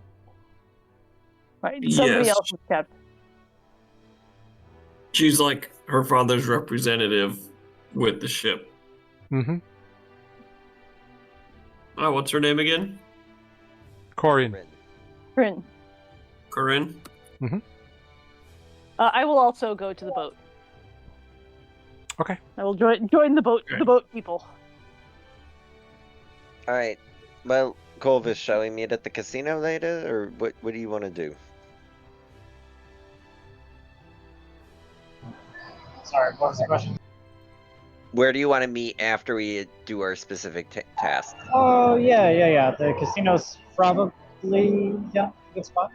The other person that I forgot about that I never checked on is Karis Shawarni, and he mostly hangs out at the Cabana Burlesque House. Where is that in relation to the casino? Would I know? That sounds like a great place. Sounds like a place that's probably not open in the morning. So, the Cabana Nana. The Cabana Nana. Cabana Nana. What did I put down? Cabana. Oh, this is Cabana. Whatever he said. Yes, it's the Cabana Nana. Cabana Nana. Yeah. I just wrote down Cabana, and it's apparently the owner of it is Gafilda Hilda. That is correct. The Cabana Nana is in the docks. Yeah, Oh, it's very here. nearby. Let's go Yeah. find it. We're not going to a burlesque house at 8 a.m. I mean, I mean, let's just see it's where it knock is. time. I bet they're closed. People are always coming in and out. It's like trunker time. Well, let's go see what the Apparently, ship is up to, what their schedule's like. If next they have door to Von anything. Bridals, which is a pleasure house in the docks where our friend Solfin also hangs out. Well, you don't know if they're actually next to each other. You just know they're both in the docks, which again is 4 levels of. It's the bottom 4 levels of Cliffside. Yeah, it wouldn't hurt to know maybe where it is in case I decide to check it out later. I know I have a lot of information on Sulfin already. Right, but if we're looking for him, if we're looking to abduct him, this might be a place where he's a little less. That's true. He also does hang out here. You're right. Also, if I had a pleasure house in these docks, I would put it next to the burlesque house. That is good marketing. All right. Let's Why there's a CVS and a Walgreens across from each other. Yeah.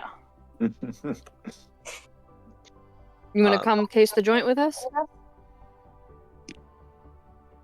Well, we don't have any idea where it is other than on the docks. We're gonna go investigate these burlesque houses. Yeah, let's figure out these locations, and then I guess I need to figure out by maybe asking for directions where Shara's is. Alright. I'm not gonna go speak with Corinne and Yeah. see if Can I get they're- the So- captain right here? Should I just ask Captain Sulfur? No, he's busy now. Missed our chance. Yeah. So we've got Andra, Corvus, and Ozo going to check out pleasure houses and burlesque houses. Is that true? The nerdiest people. Yes. I Great. mean, I'm down. And Lunine, Renata, and Selenar are going to check out the healer's eye. Mm-hmm. Yes. Okay, cool. You So, love it when we split the party, don't you? hey, it's fine. It's 8 a.m. It does not put me in any danger, so I'm fine with it. Roll initiative. There's an early bird catching the early worms that split the party. Matt, maybe sometimes you just shouldn't mention it. There's also that. There's Because if you put it out there, Hey, rocks can fall. You never know. I know. Well, we're only splitting the party in 2 as opposed to in 3 this time, so It's more manageable. Before we split, Looney, we'll just put a seed in Corvus's hand for when we get to the casino. I trust I don't need to explain. Remind me again what the seed does.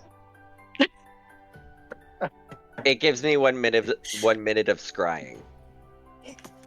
So when I get to the casino, I Just hang on to it and he'll find us. hang on to it. Copy that. If you find a good time to slip it in a person who you need to see where they are behind a closed door or something. Oh, yeah. sneaky. Good idea. Okay. Sorry, my personal violinist was trying to tell me something. Sorry. My You don't need to explain. personal Actually, yes, you do. personal violin. Tell the thieves how to be thieves, please. Hey, we're all getting lessons really in thieves. I'm Yep. just a monk. So Quietly in dark places. Says Shady. we'll stick to our dock team for the time being as the party team goes off. The dock team makes their way about 7 or 8 berths down, so it's like a 5-10 minute walk through the docks to the Healer's Eye, which is a very well-appointed ship, slightly larger than the Moss-Eaten Mold. Beautiful wood finish, and there is a flag kind of from the top that has like an eye with a lightning bolt through it. And there's like this human woman who's down at the bottom of the gangplank as you approach. She's like, "Can I help you?" My name is Lunin. I was told to come here by Captain Saltcrust. Speak with you with Kern Cates. Oh, sure. One moment. Just hold on. And she scampers up the deck, the gangplank. A few minutes later, she comes back. With her is a short halfling woman. She seems to have a kind face and like bright open eyes. Long kind of brown hair. Kind of smile. Just perpetually on her face. And she kind of comes on down. She says, hello. I'm Corin Cates. Captain Saltcrust sent you. You must be which one of you is the one looking to go to the peripherals? I am. Oh, pleasure. You're Lunin? Lunin. I'm sorry. Please, call me Corin. What are you looking Are you just looking for passage? Is that all? Yes, I run into some information and it leads me out to the peripherals. Okay. Well, we were, kind of on the lookout for Sapfoot Jones. He's long had a grudge with my father, and honestly, you kind of helped solve that problem, so we're kind of good to go. I think it's fine. I can always pick up stuff I need in the peripherals. Certain plants that I use are only available there. I'm a bit of a healer. I'm not magic or anything, but I'm pretty good with mending broken bones and poultices and that sort of thing. That's really what my passion is. Yeah. Anyway, that's my life story. Why don't you come aboard and you can meet Captain Joyson. Lunin will just start walking forward. Well, come on up, the three of you, if you want. I'm sorry, Corin, who are your friends? Selenar, pleasure to meet you. He's always like that.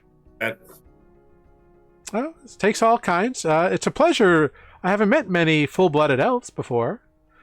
Are you from the Verdentious Causeway? I am. Hopefully not the last. Well, we've certainly enjoyed having the few bits of trade we have been able to acquire from you. So if you want to trade anything or you have an inroads to there, we'd love to know about it. At least my dad would. It's part of his thing. And you, sir?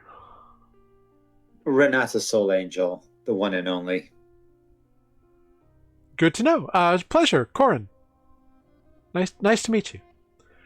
Come on board. Meet Captain Joyson.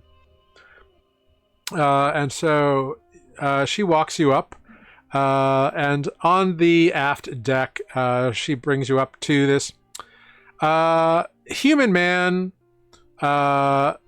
late 30s maybe.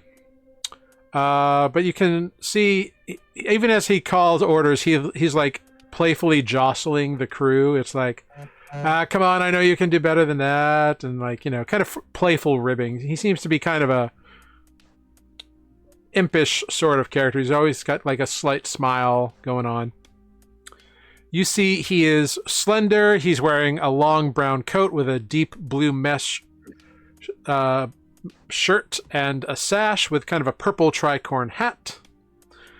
Dark brown hair, pale skin that's just kind of like got that like farmer's tan. You can tell like from being exposed to the sun on the open water. But smile lines all over his face. He turns as you all approach and kind of says, Corin, well, good to see you. Always a pleasure to help the Commodore's daughter. Not that I don't see you every day on the ship anyway, but, hey, formalities and whatnot. What can I do for you? You've got some friends, it seems. Yes, Turi. Captain Joyson, this is Lunine, who was recommended to us by Captain Saltcrust.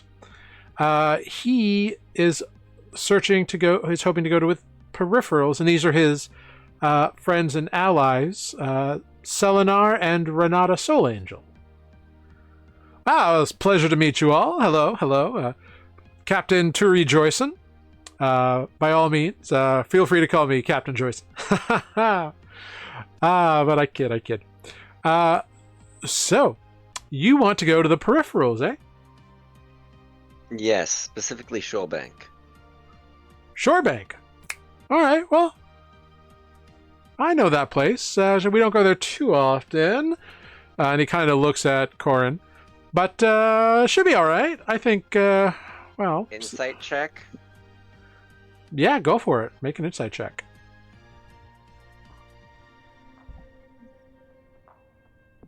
17.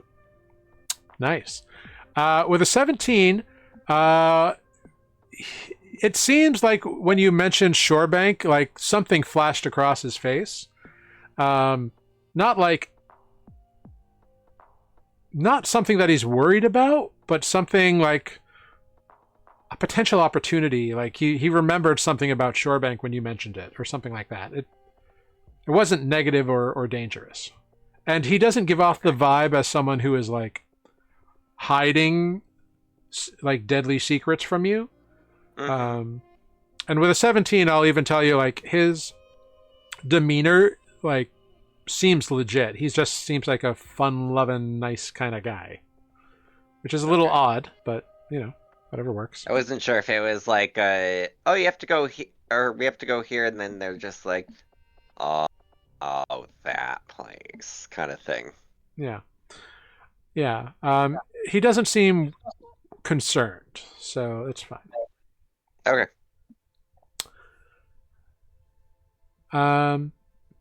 Yeah. Well, since we aren't having to do any more bounty hunting for the moment, I don't see why we couldn't take a trip that way. We've got plenty of provisions, and Corin, I think you can get some rare sorts of healing ingredients down that way, right? Yes, Captain. Well then, seems like shouldn't be a big problem. There is, of course, the matter of, our time and our crew payment, and you're pretty much chartering the ship. And the Commodore is a beneficent man, but, you know, still gotta do the business ends of things. But I think I could get him to kind of write this whole venture off if you did a couple of favors for me. One here in Cliffside, and one upon arrival in Shorebank. What do you say? What are the favors? Nothing too crazy. Nothing deadly or dangerous. At least I don't think so. But certainly fun. I like to know what I'm agreeing to before I agree to it. Fair enough. Well, let's go have this discussion in my office. And he leads you down into his office. As you enter his office, everybody give me a little perception check. The three of you who are here. Okay. 21. Eleanor is Nice. very suspicious.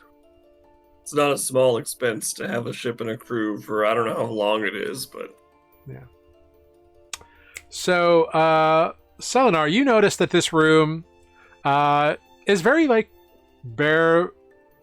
Not like bare bones in that there's, like, nothing here, but just in the fact that there are not a lot of, like,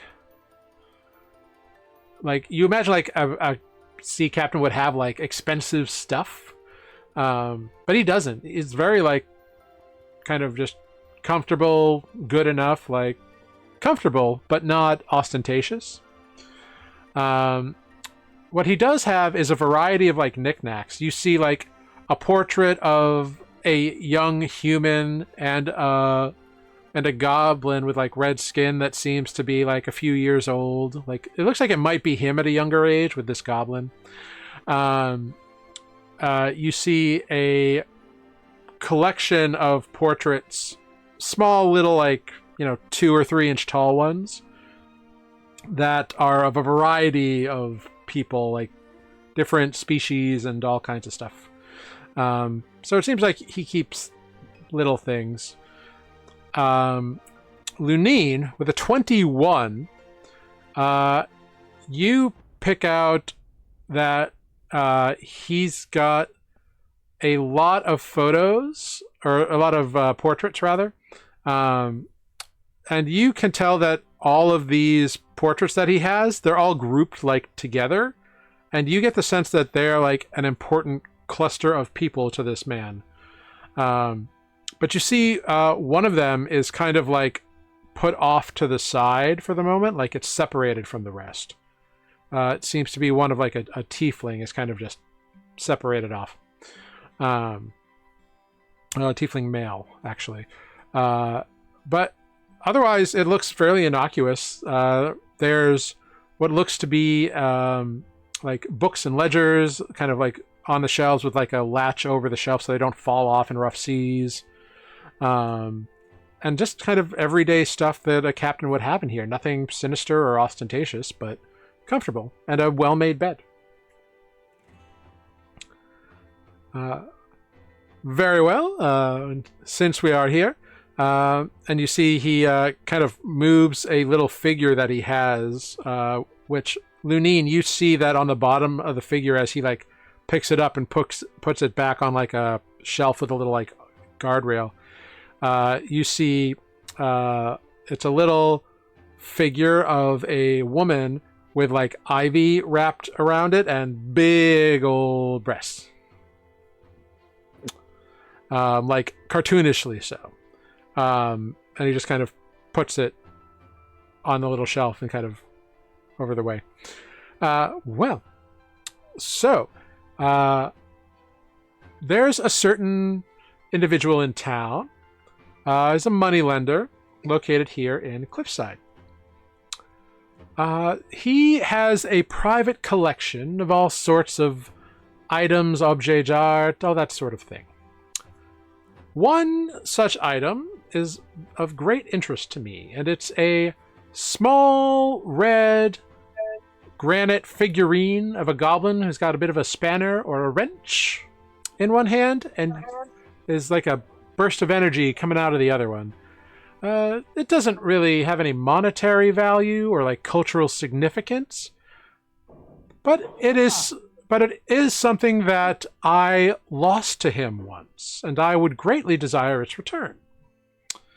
And if you can obtain this figure for me in whatever way possible, I will happily grant you passage to the peripherals. I wouldn't want you to hurt this moneylender. It's a tiefling fellow named Jay. Mm-hmm. Interesting. Yeah. Do you know anything that they particularly like to do? I've been having a great time with cards lately. Well, Jay's not much of a gambler, but he's very popular with the gentlemen especially. He's usually, well, as far as I know, he runs through boyfriends like a fish through water. But maybe he's settled down. It's been a while since I've, seen him. Mm-hmm. But Sounds easy enough. he's supposedly very charming, although I don't personally see the appeal. And what about the job in the peripherals? That is something that I need to leave a little anonymous or a little unclear for a while, but essentially it's the same sort of deal. There's someone there who has something that I need, and I can't get it. So you would all be getting that for me there. So just some simple fetch and carry. Okay. By you not mentioning anything about this one in the peripherals, is this a jilted lover? Anything like Oh, that? no. Certainly no love lost between us. It's just, well, I don't really see the point in talking about it unless you can pull off this first one. Fair enough. You have yourself a deal. Wonderful. And he sticks his hand out. I shake it. Excellent. Well, as soon as you return with the item, we will be ready to set sail.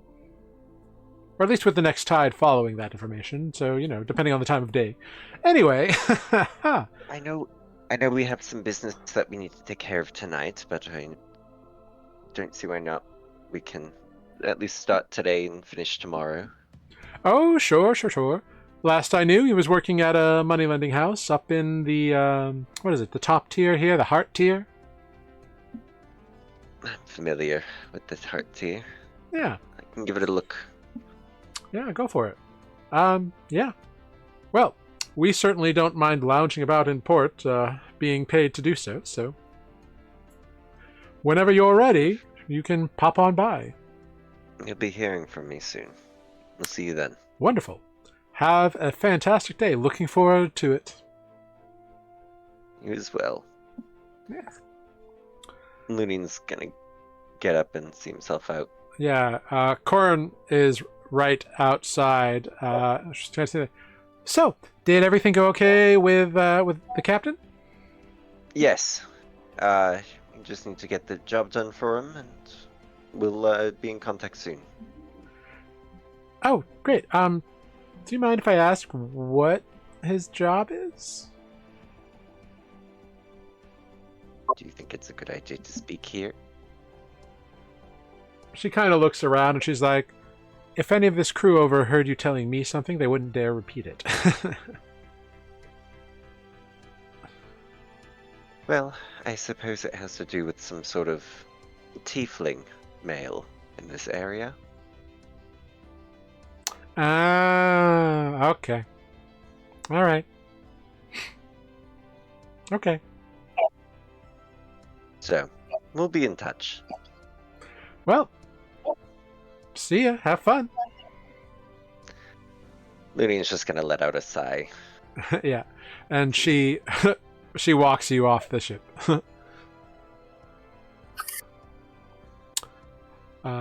Great. Off to the casino. Looney's just gonna crack his knuckles.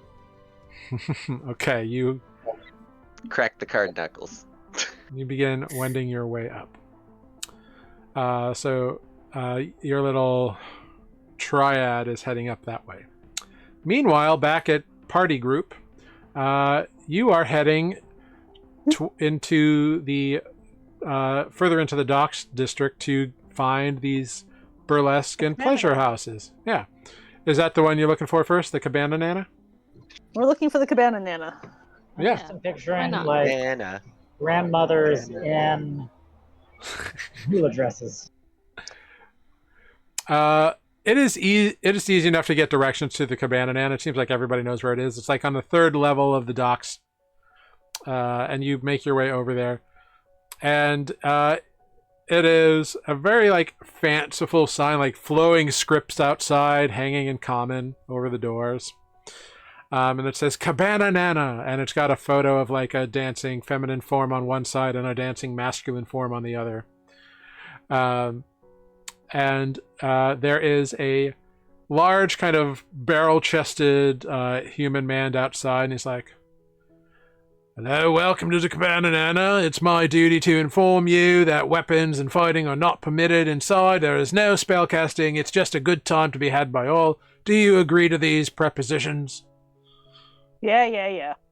All right. Sure. Good. Well, welcome and enjoy the morning shows. And you enter. Corvus is not in Corvus mode, by the way. He's in like normal mode. Okay, so mask Oh, off. the boring mode. Boring mode, yeah. Yeah, He's in forgettable. vanilla mode. Great. So mask We off. talked about this. Yeah. So you are out there, and you enter the Cabana Nana.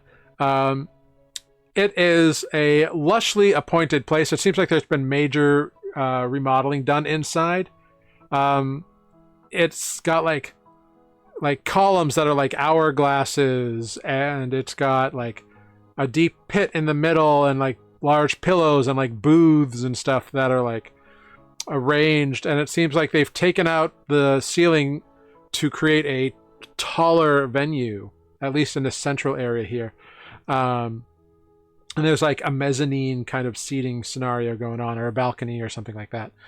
And then the stage is not massive, but not too shabby. It's probably like 20, 30 feet wide. And there's a haze of like incense in here, but it's like spiced and exciting, and like it's not floral necessarily, but there's an excitement, kind of like sandalwood and maybe cinnamon or something exotic kind of in that way. Are there a lot of people here? There's not a ton. There's like 5 or 6 people. It looks like they're like overnight people, kind of like finishing off their the night crew. their after hours entertainment. And you see that there are like a few like servers in suggestive garb, depending on the gender identity of the individual, kind of going around and like going to the tables or the booths or the pillows wherever people are seated, and like seeing to their needs. And on stage there is a male tiefling, very svelte and very like tight-toned muscles, but like insanely defined in that like those have got to be cosmetic kind of way and not actually useful. Performing like a wild acrobatic sort of dance thing, very like lean and limber kind of stuff, while his dance partner is a tiefling woman who is almost his exact opposite. He has like pale, kind of whitish skin, very human-like in a lot of ways, just with small little horns and kind of red fingernails. You can't tell if they're painted or if they're naturally that color. And then fangs and a tail that goes down to about his mid, like the back of his knees, I guess, is where they'd go. But it's all very like attractive in a kind of different sort of way. and you see his compatriot is very like a dark blue, almost black or purple skinned tiefling woman with very large, ornate kind of horns that kind of go up and then over her head and then kind of flare back up towards the back. With hair that is raven black and done up in a little bun with kind of two pieces hanging down the front. And they are dancing around and kind of like using fans, and then there's suddenly a rope that comes from nowhere that one of them is climbing up and then rolling down. All very suggestively erotic in their movements. And there's a little band playing some kind of like sultry, like no no no no no no no no kind of music. Overall, the vibe kind of fun. Well, should we find some seats? As you say this, a gnome appears before you, a small little gnomish man with a very like deep cut V, like almost down to his navel, and like a little tuft of green chest hair and green like thistle hair that's like cut in kind of a faux hawk style. And he's like, welcome, my friends. Welcome to the Cabana Nana. How may I help you today? 3 for a table, for a booth, for a lounge? Yeah, how does this work? Says Vanilla Corvus. Well, you are certainly welcome to partake of the entertainment. There's a 2-drink minimum or a 1-course minimum, as you desire. But we're pretty lenient on which way you want to go. And then, of course, the dancers are also welcoming of any tips if you are particularly moved to do so. But yes, it just depends on what sort of environment or experience you would like. We like to cater to our guests as best we can. I think a table is probably fine. Anyone? Very well, very well. A table for 3 it shall be. This way. And he kind of bows and leads you off to a table off on one side. It doesn't put you like right next to other people, but like kind of in the general vicinity. There's like people over there and people over there. Like you've got some breathing room, but like, you know, there's other people here. It's not private. Right. And it's like a high top. So you take up three of the 4 chairs there. You have to lift Andra onto the high top. But 2 of us are halflings on this. This adventure. This is the short team. Yeah, it doesn't. No, like they climb right up the chairs and they sit right there, and the chairs are so that like human-sized people can sit on it without problem, as can halfling-sized people. This is an inclusive establishment. Mm-hmm. So, yeah. Sorry, the maitre d' just checked in on us. What'd I miss? Literally, the maitre d' just checked in on you. Yeah, no kidding. A gnome just sat us at a high top table at this burlesque show. I don't know what a course is, but it seems a little early to drink even for me. Well, you all feel free to look over the menus here, and I'll let your server know that they should come by and see you. Thanks. And he bows and kind of like smiles and like tampers off. You see he kind of walks like he's kind of peacocking a little bit, but you get that's kind of like the vibe of the place. Yeah. He works in a burlesque house. Yeah. Yeah. Soon enough, a kind of like late 20s or so human man comes over. No shirt, just a little like bow tie and tight like brown breeches that are like some form of like leather or hide or something like that. Dyed red. And he walks over, and they've kind of got like black thong, kind of like the leather is tied, instead of it being like all red, like the leather that like is keeping the pieces together is black, so it like strikes out. It's not a leather thong. He is held together with leather thongs. He is held. You haven't asked. His trousers. Is there a leather thong involved? His trousers do hide whatever his underbritches might be, so you can always inquire. He might tell you. There's leather involved. But he comes over and he's like, "Welcome to the Cabana Nana. I'm Turin Durin. It's a pleasure to welcome you to the cabana. Do you have any questions about the menu?" I think we'd just like some food, please. Okay. What sort of which dish would you like? Andra will very politely order something off the menu. Some tea and Something breakfasty? Of course. Breakfast? Yeah, it seems like there's like a quiche and like a fruit salad of some kind and like a muesli kind of thing, porridge maybe.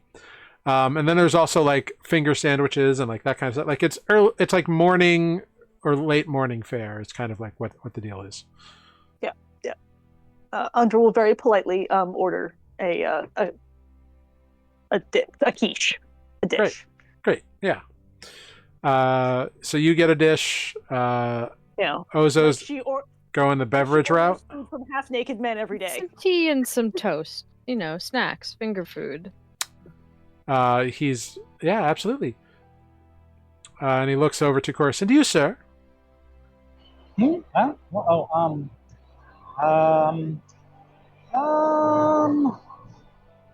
Huh. Yeah. The same.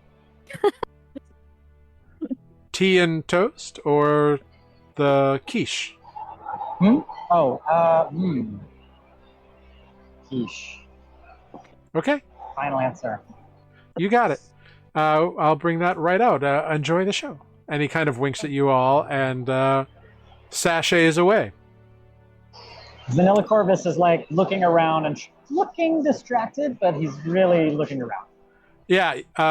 Anyone who wants to can make a perception check in this moment as you sit in the aura of the Cabana Nana.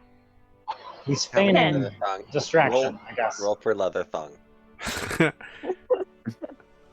Ooh, Ozo with the nat 20. Wow. Andra apparently Nice. is You're still Place looking at the over. menu.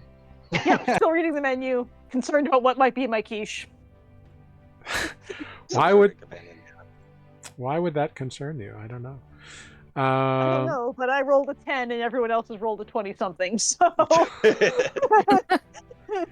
You just like see the environment as previously described. You don't get any sort of like wild information, Andra's not perceptive. Fair enough. Corvus, you look around.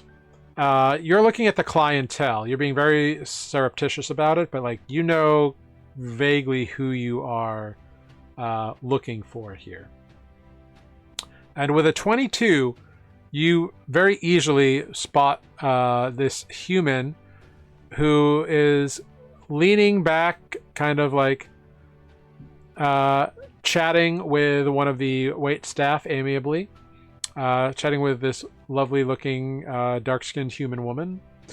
Kind of like he's eating like one of the breakfast quiches that Andra ordered. And she's like playfully like giving him a bite every so often, and they're kind of having a good time.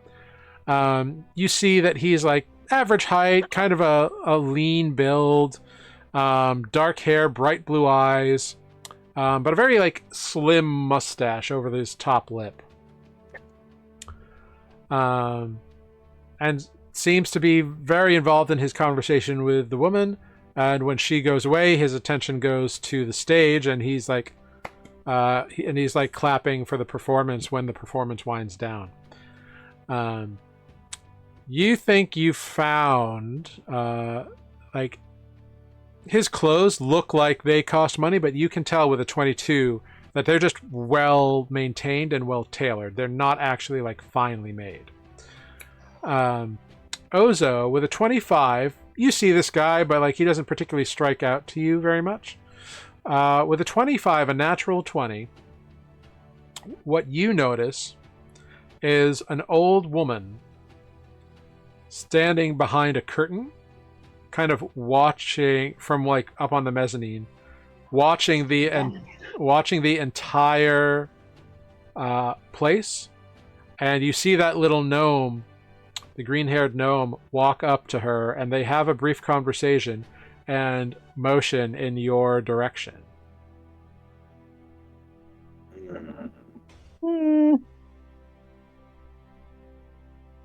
I tell Corvus with my brain.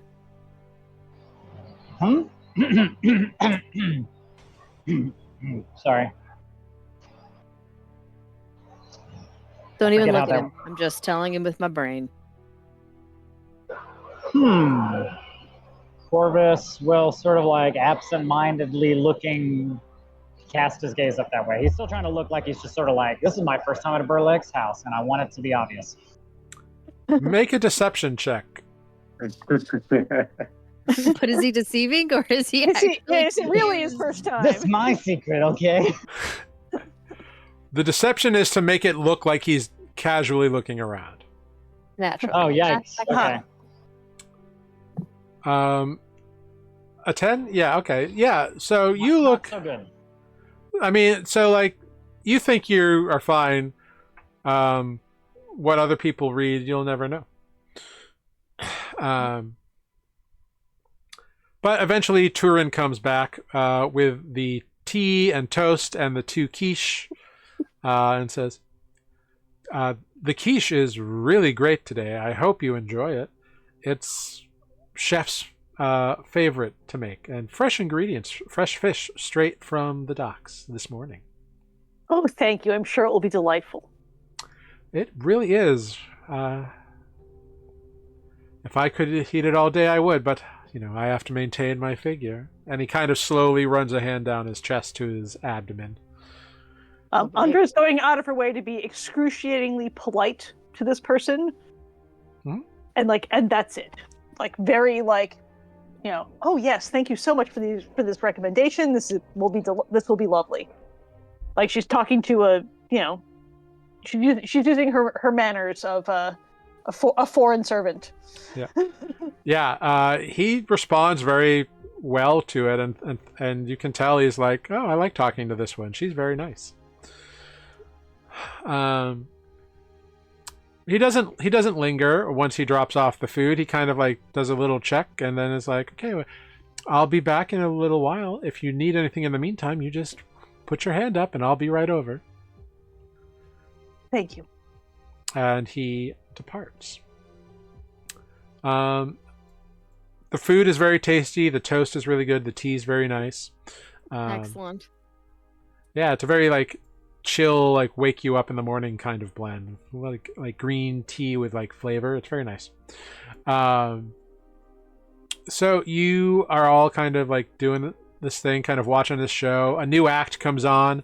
It is 3 women with large fans, kind of like doing the fan dance, pretty much. And as this is like going on, that older woman begins to walk the floor, and you all notice as she like stops at a few different people, stops at the man with the blue eyes and the mustache, and then makes her way over to you all, and she says, welcome, of course, to the Cabana Nana. Hello. My name's Gefilde Hilde. This is my establishment. It's so nice to meet you, ma'am. It is a pleasure. I don't believe I've seen you here before. My maitre d' informed me that we probably had some first-timers here. I do hope you're enjoying the shows. It's very lovely, and the quiche is delicious. Oh, thank you. Chef will be so delighted to hear that.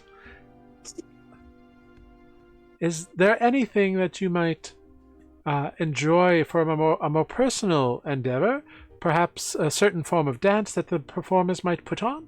I like to welcome my first-timers with a really special experience if I can. No, I just, we came in and to the docks and I thought I sensed some nerves from this table. Don't worry, it's just good fun.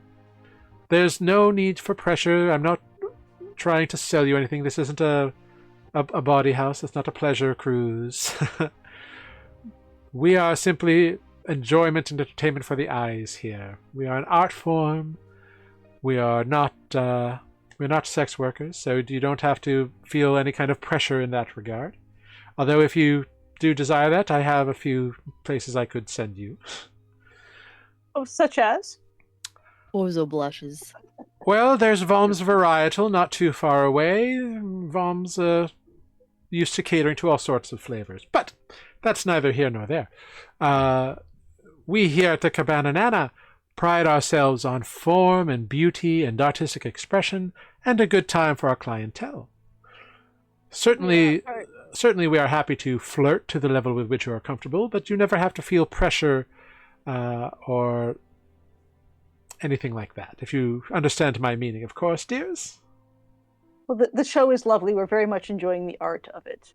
Wonderful. But perhaps later we might stop by Vaughn's Varietals. Can you tell us where it is? Can you give us directions? She does. It's over that way. It's not really my thing, but, no judgment. Well, perhaps later. Yes. Right now we're going to enjoy our breakfast. Oh, yes. And if you need anything, do let us know. We're happy to cater to your needs as much as possible. Thank you. Gefilde Hilda. Yes.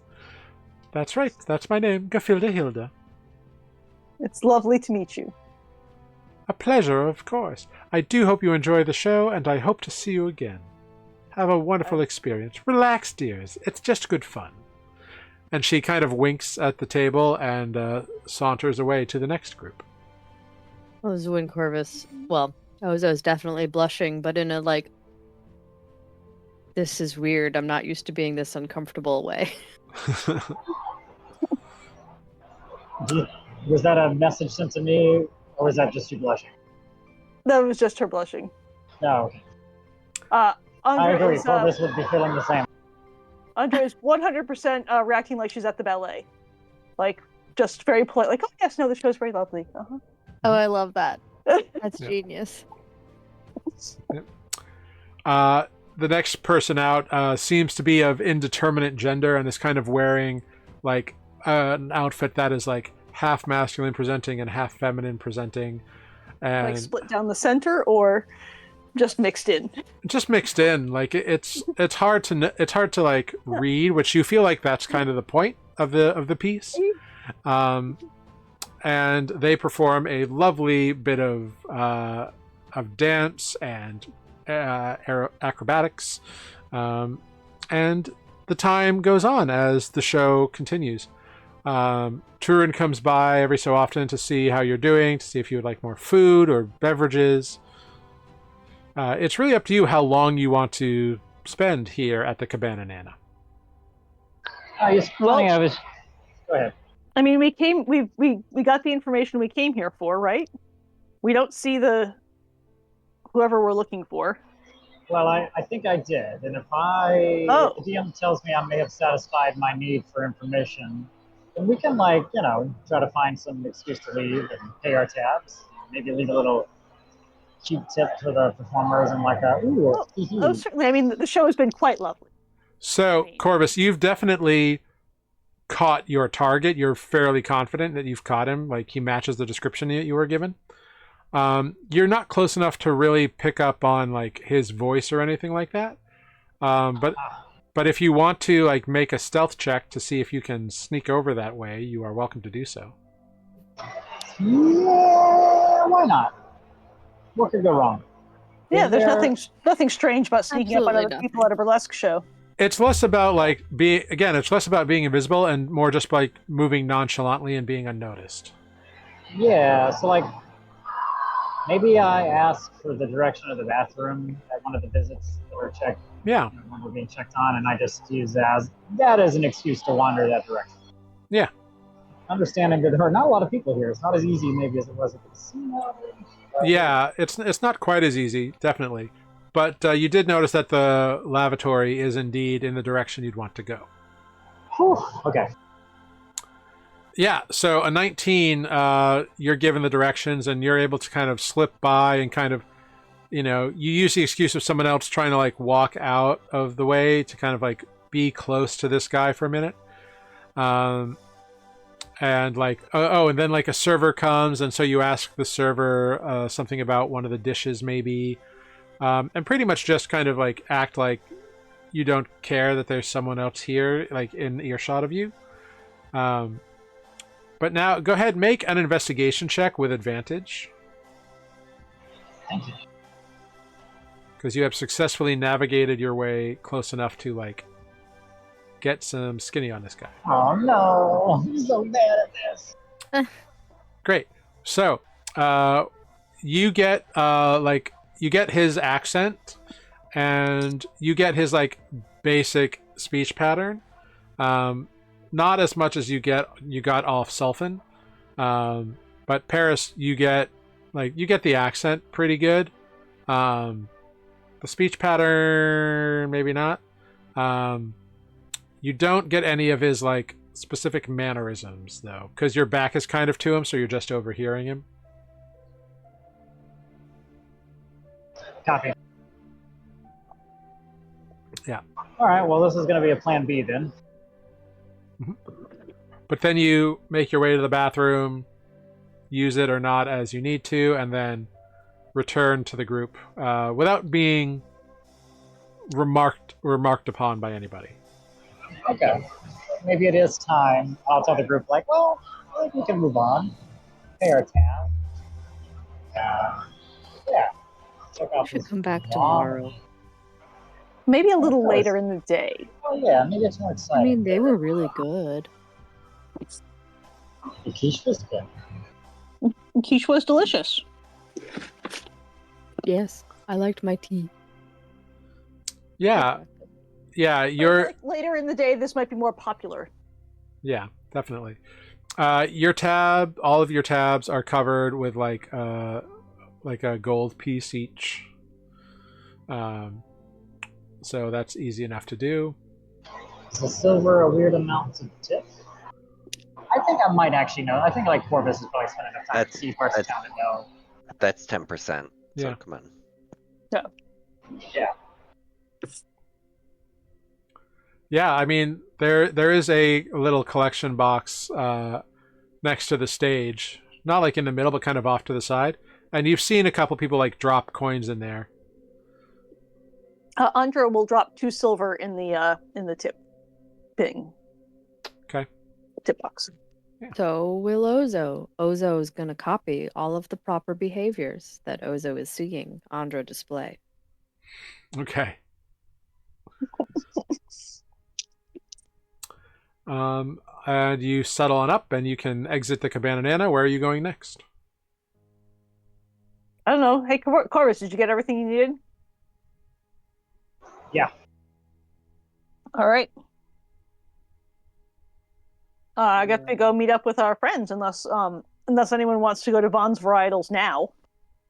No. But I feel like we just wanted to know where it was, so that we can.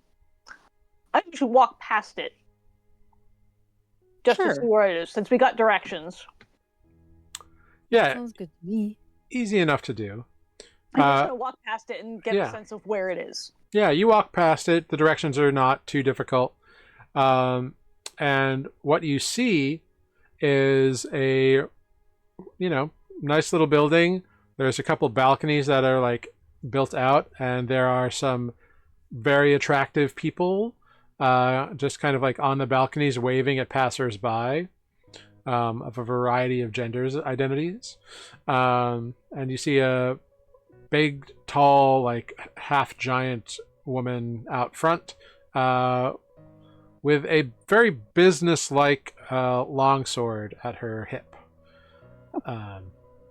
Probably a bouncer.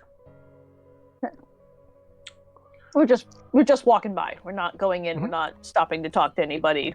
Yeah. We're just walking by to get a sense of where it is. Yeah, you see a few like sailors or merchants or something get like call up to the people on the balconies, and they like banter back and forth, and it's like, oh, I wish I could climb your balcony, and it's like, I wish you could too, but you're all the way down there and kind of short. It's very like playful that way.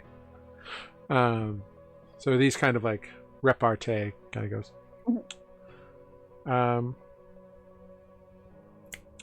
So you all meet up in the heart tier, back at the casino at the Lucky Chance.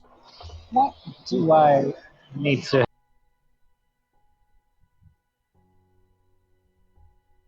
What do you need to what?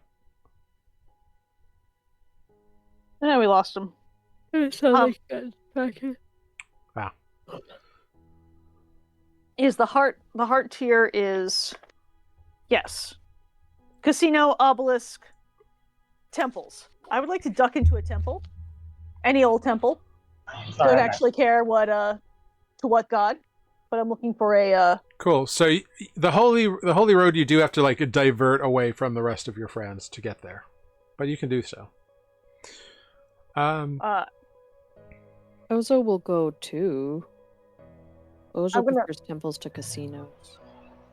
I'm gonna duck in and see if any of them are I'm looking for a temple that is perhaps selling holy oil.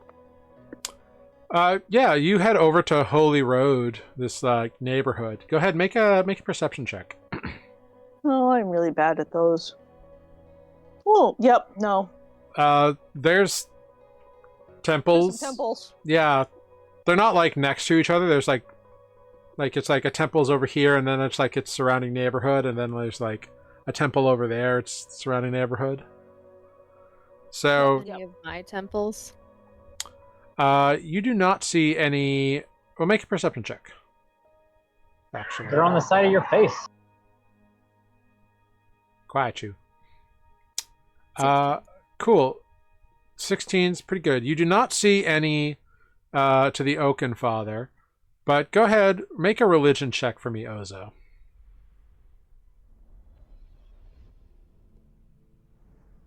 Great. 13.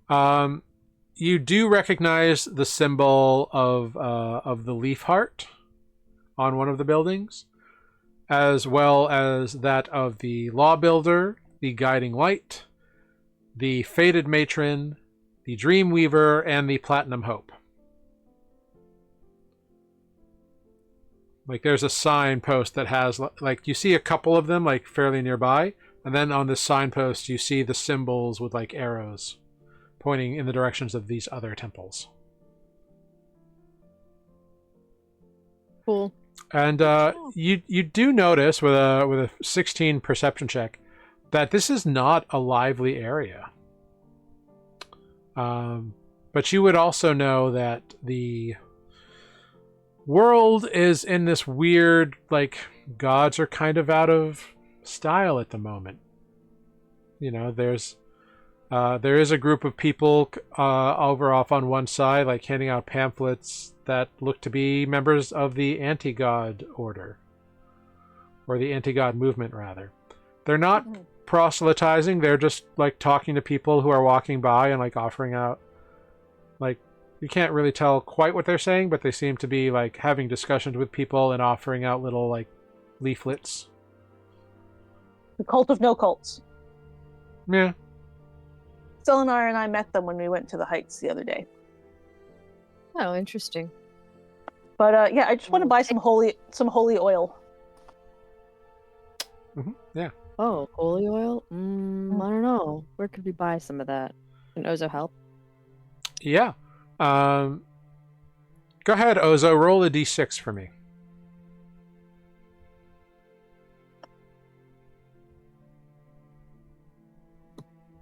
Two. Cool. So most temples will like have that kind of thing. The closest like representative to the deity you kind of like spent time training under in your shrine would be the leaf heart. Okay. The leaf heart of course, is this god, the god of magic and oh god, what is going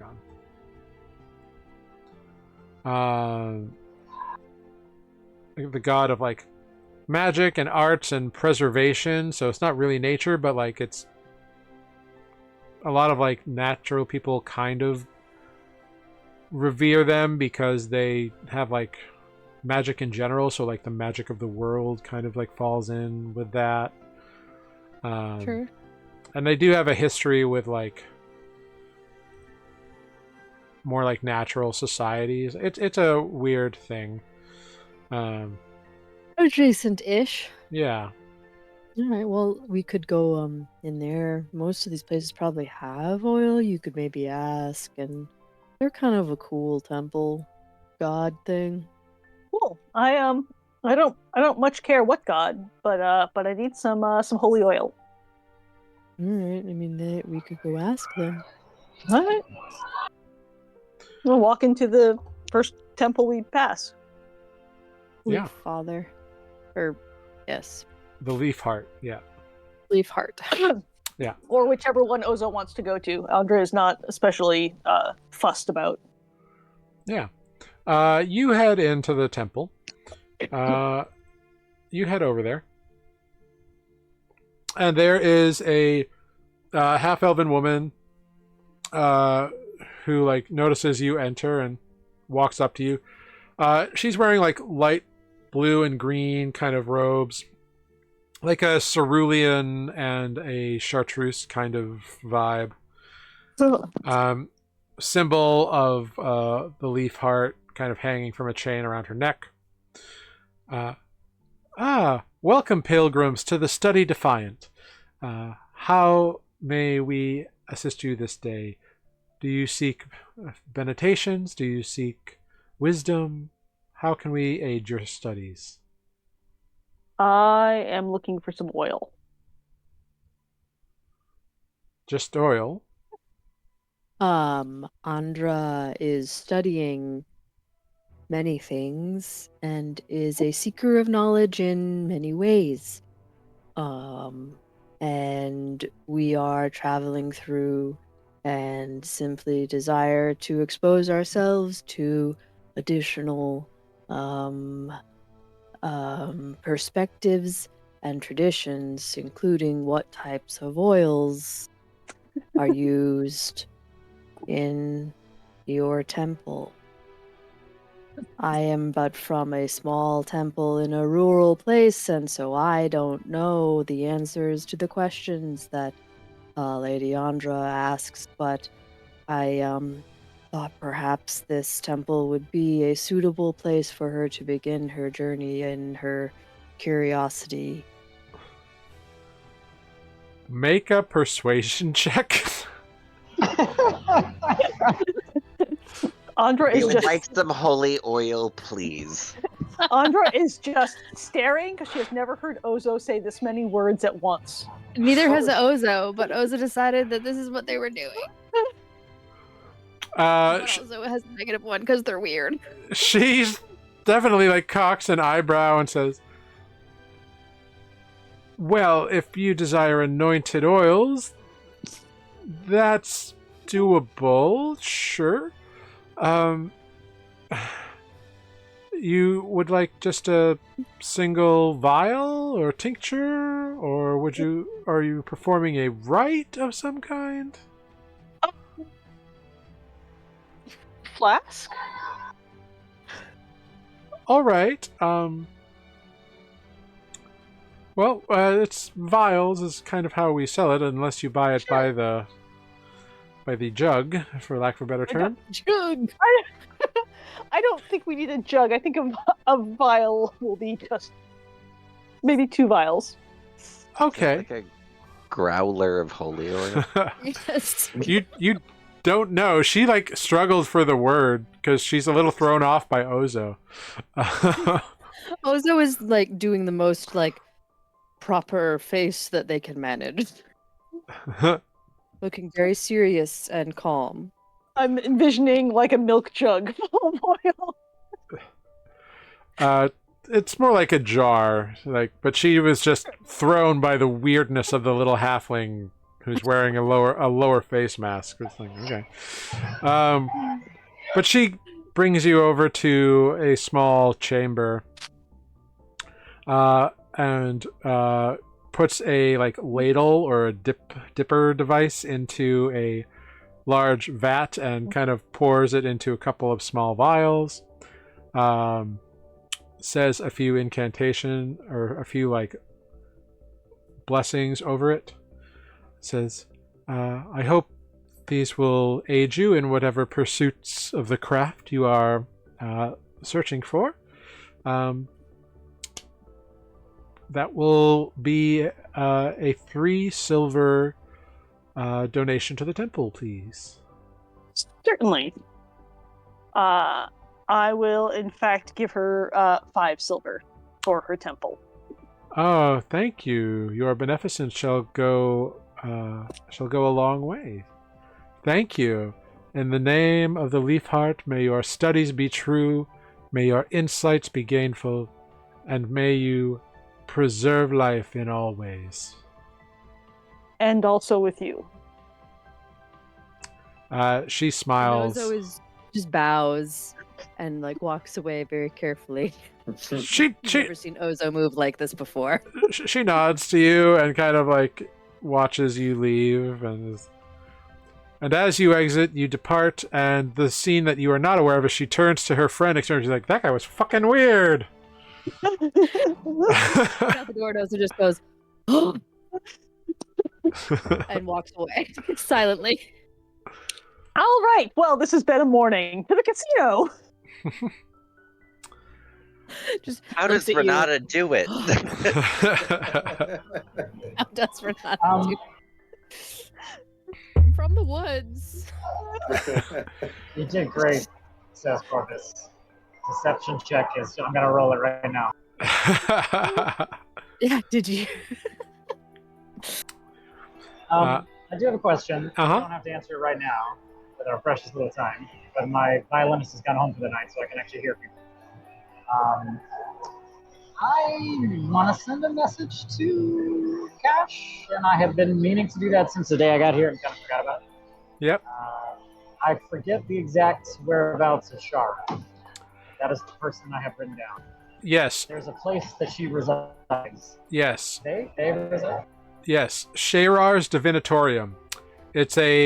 You ask around, and it's a high-priced messenger service run by a half-elf woman named Sherar in the Heart tier. Look at me. And here we are in the heart tier. And I might tell the group that I'm going to go in and do this thing. You don't have to follow me if you don't want to. I'll wait outside. Maybe you should wait outside in case there's any, weird people. Weirder than us? Weirder than Yeah. Ozo. We're having quite a morning. You are. It's not even lunchtime yet.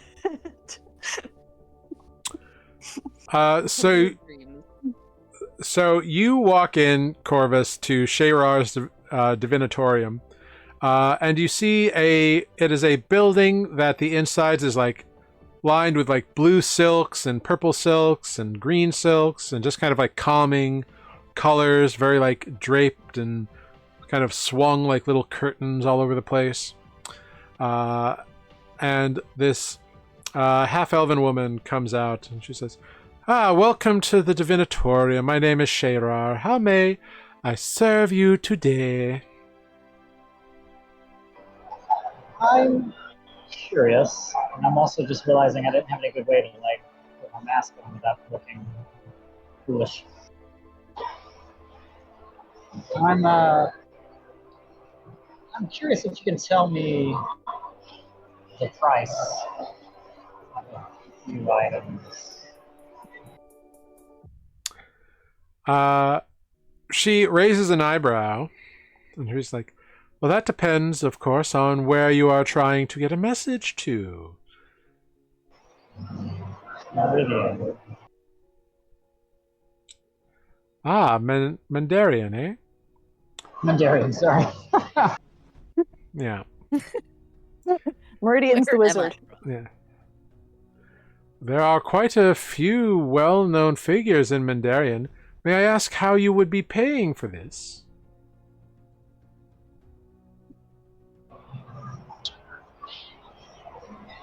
And your class. What? Wait a minute. Is there more of the words that I had before? Is that part of the thing I need to say? Hang on. I mean, he did tell me before I left that everyone has their price and the price must be paid. Was that related at all to this message set? Make an insight check with advantage. Okay. That, realizing session 1 was a bit hazy. Yeah.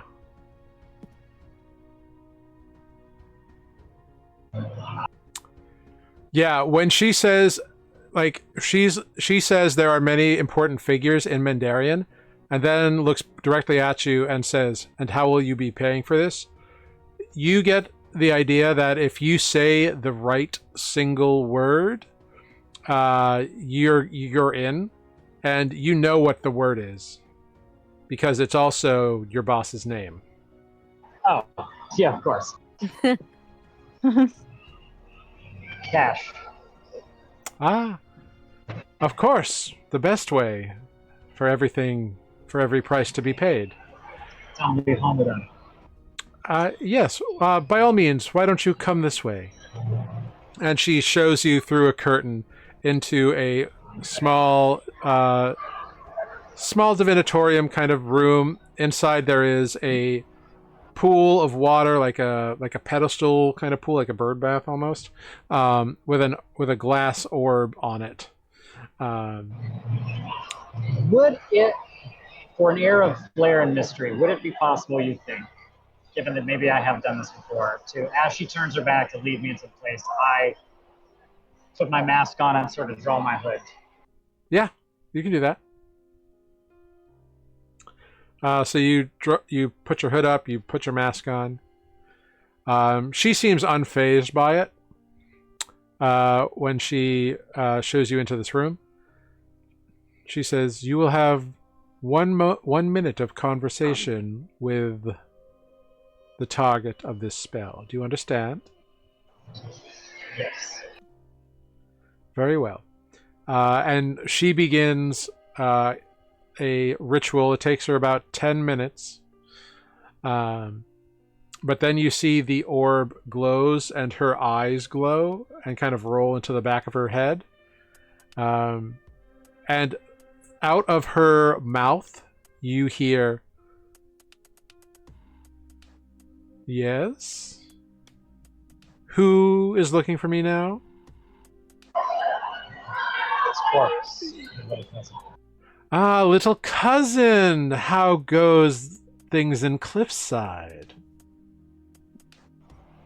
Well, found out information I seek is allegedly stored in the ledger. I'm working out a way to obtain this.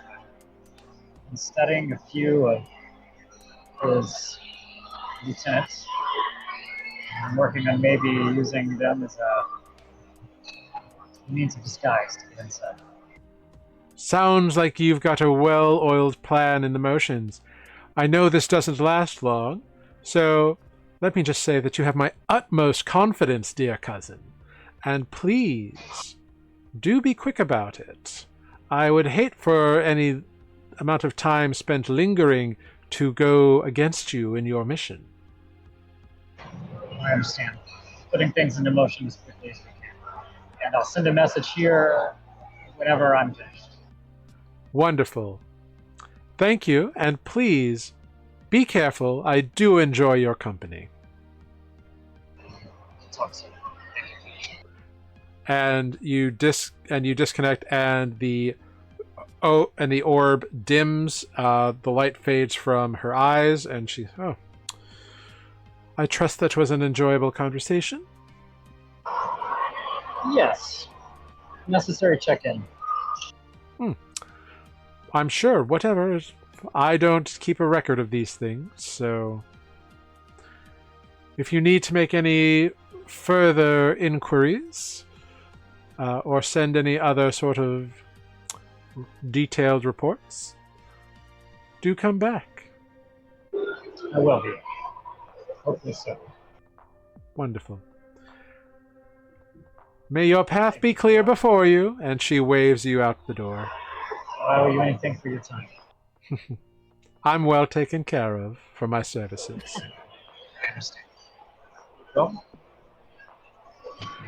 And you depart. The group of you... Yeah? Do you have more, Corvus? no, I just would have taken the mask off, so I walk out as I came in. Great. The group of you... all of you meet up outside the casino, and you see before you the Lucky Chance. And as you look upon it, you see a variety of people going in and out. It seems like it's always busy no matter the time of the day, although it's much closer to noon now. And things are starting to get lively at the Lucky Chance. And as you look upon the brilliant facade, that's where we're going to end tonight's session of Nuuli Forged. Woohoo! Ooh. Thank you all. I hope you had fun. Always. Wonderful. Let's go around and say our goodbyes. I'll figure out who we're going to go raid. Let's start with Selenar. Hello. I'm muted. No, you're good. I'm You're not muted. No. I'm with Eleanor. I did not talk very much tonight, but that first hour was really good, Jared. Seriously. Thanks Well, for thank writing you. all that. It was dope. Well, I'm glad you liked it. Thank you. Next up, we've got Renata. Hello. Thank you for hanging out with us. Catch us next week before I think next week might be our last week for the year. It just may be, yes. I think some people had some question marks, but I think we will be back next week. If not, keep an eye on our socials, our Blue Sky and whatnot, and we'll let you know. Thank you. Blue sky, are we saying smoke signals? Like everybody left the bird app and went to the butterfly app, so whatever. There's the butterfly and the threads There's a and the butterfly? mastodon and the oh my I- god, there's 6 million of them. I don't even have Instagram, so I don't fucking... You're not missing anything, trust me. Yeah. But it's But good it to is for set keeping up. in touch with people Yeah, for this. for this purpose. Ozo, we're over to you. Hi, I'm Ozo. Thank you for bearing with us as I did some talking and wasn't sure exactly what to say, but understood that talking would be appropriate as I was the one with experience in temples and therefore should be the one to talk. And I hope that you come and see us do some more weird stuff. Wonderful. Thank you. Next up, we got Lunine. Oh, you are muted. You're muted. Good lord. Tanner played Lunine, was muted, now unmuted. Thank you very much. That first hour was fucking dark and I loved it. That was so good. I love it. Thank you so much. Oh, DT has followed us. Thank you so much for the follow. Thank you, DT_Ent. Love it. Wonderful. Thank you, Tanner. Next up, we got Corvus. Yo, it's Matt. Who played Corvus? Yo, it's that. That's it. Bye. I'm just Go kidding. violinist. It's time to start shutting down here, so it just happened to be. I got a question around the same time. Anyway, thanks for putting up with my weird playing place again and being a face. It's not my face. I don't know words I'm saying. Anyway, subscribe to our email mailing list for more information. We don't have one, but we have an email, nuuliforged@gmail, so feel free to say hi. And next we got Andra. Okay, that's me. I am Sarah. I have been Andra. And we have all manner of social media on Nuuli Forged. We have the butterfly and the bird and the mastodon and the thing. We don't have mastodon, do we? I made that. We that one do, up. but then I logged out of it, and now I can't log back into it because I don't remember how to log back into it. There. Good to do. And we thread and we do all those things. And also we have a YouTube channel where you can watch our past episodes, or you can rewatch this one because we had some awesome dreams at the beginning and they're worth watching again. Wonderful. Thank you so much. And I have been Jared, the humble dungeon master here on Nuuli Forged. Thank you so much to everyone who hung out, who watched, who lurked, who said hi in chat. Thank you, I've got it. Thank you, Taco Senmashu. Thank you, DTNT. DT underscore ent. However you would prefer to be. Detent. It's detent. Either way, thank you so much for being here. Thank you for giving us a follow. We're going to raid the Master of Dungeons this evening. They're playing a D&D one-shot, Scions of Elemental Evil. So we're going to check them out. And in the meantime, let them know that they have been newly raided, and we will hopefully see you here next week. If we aren't here next week, then we will see you in the new year. Stay tuned to all of our socials. We'll hopefully be back next week at 7 p.m. on Tuesday, the 10th. No. Yes, the 10th. Oh, no. The 10th will be here. We'll be here next week. It's the 17th. Yes. That is the maybe. Yeah. So we'll definitely be here next week. Thank you so much. Anyway, haha. That's all. Thank you all so much for being here. Have a good night, and don't be dicks. Bye, everyone. Love you. Bye. Ciao. Ciao.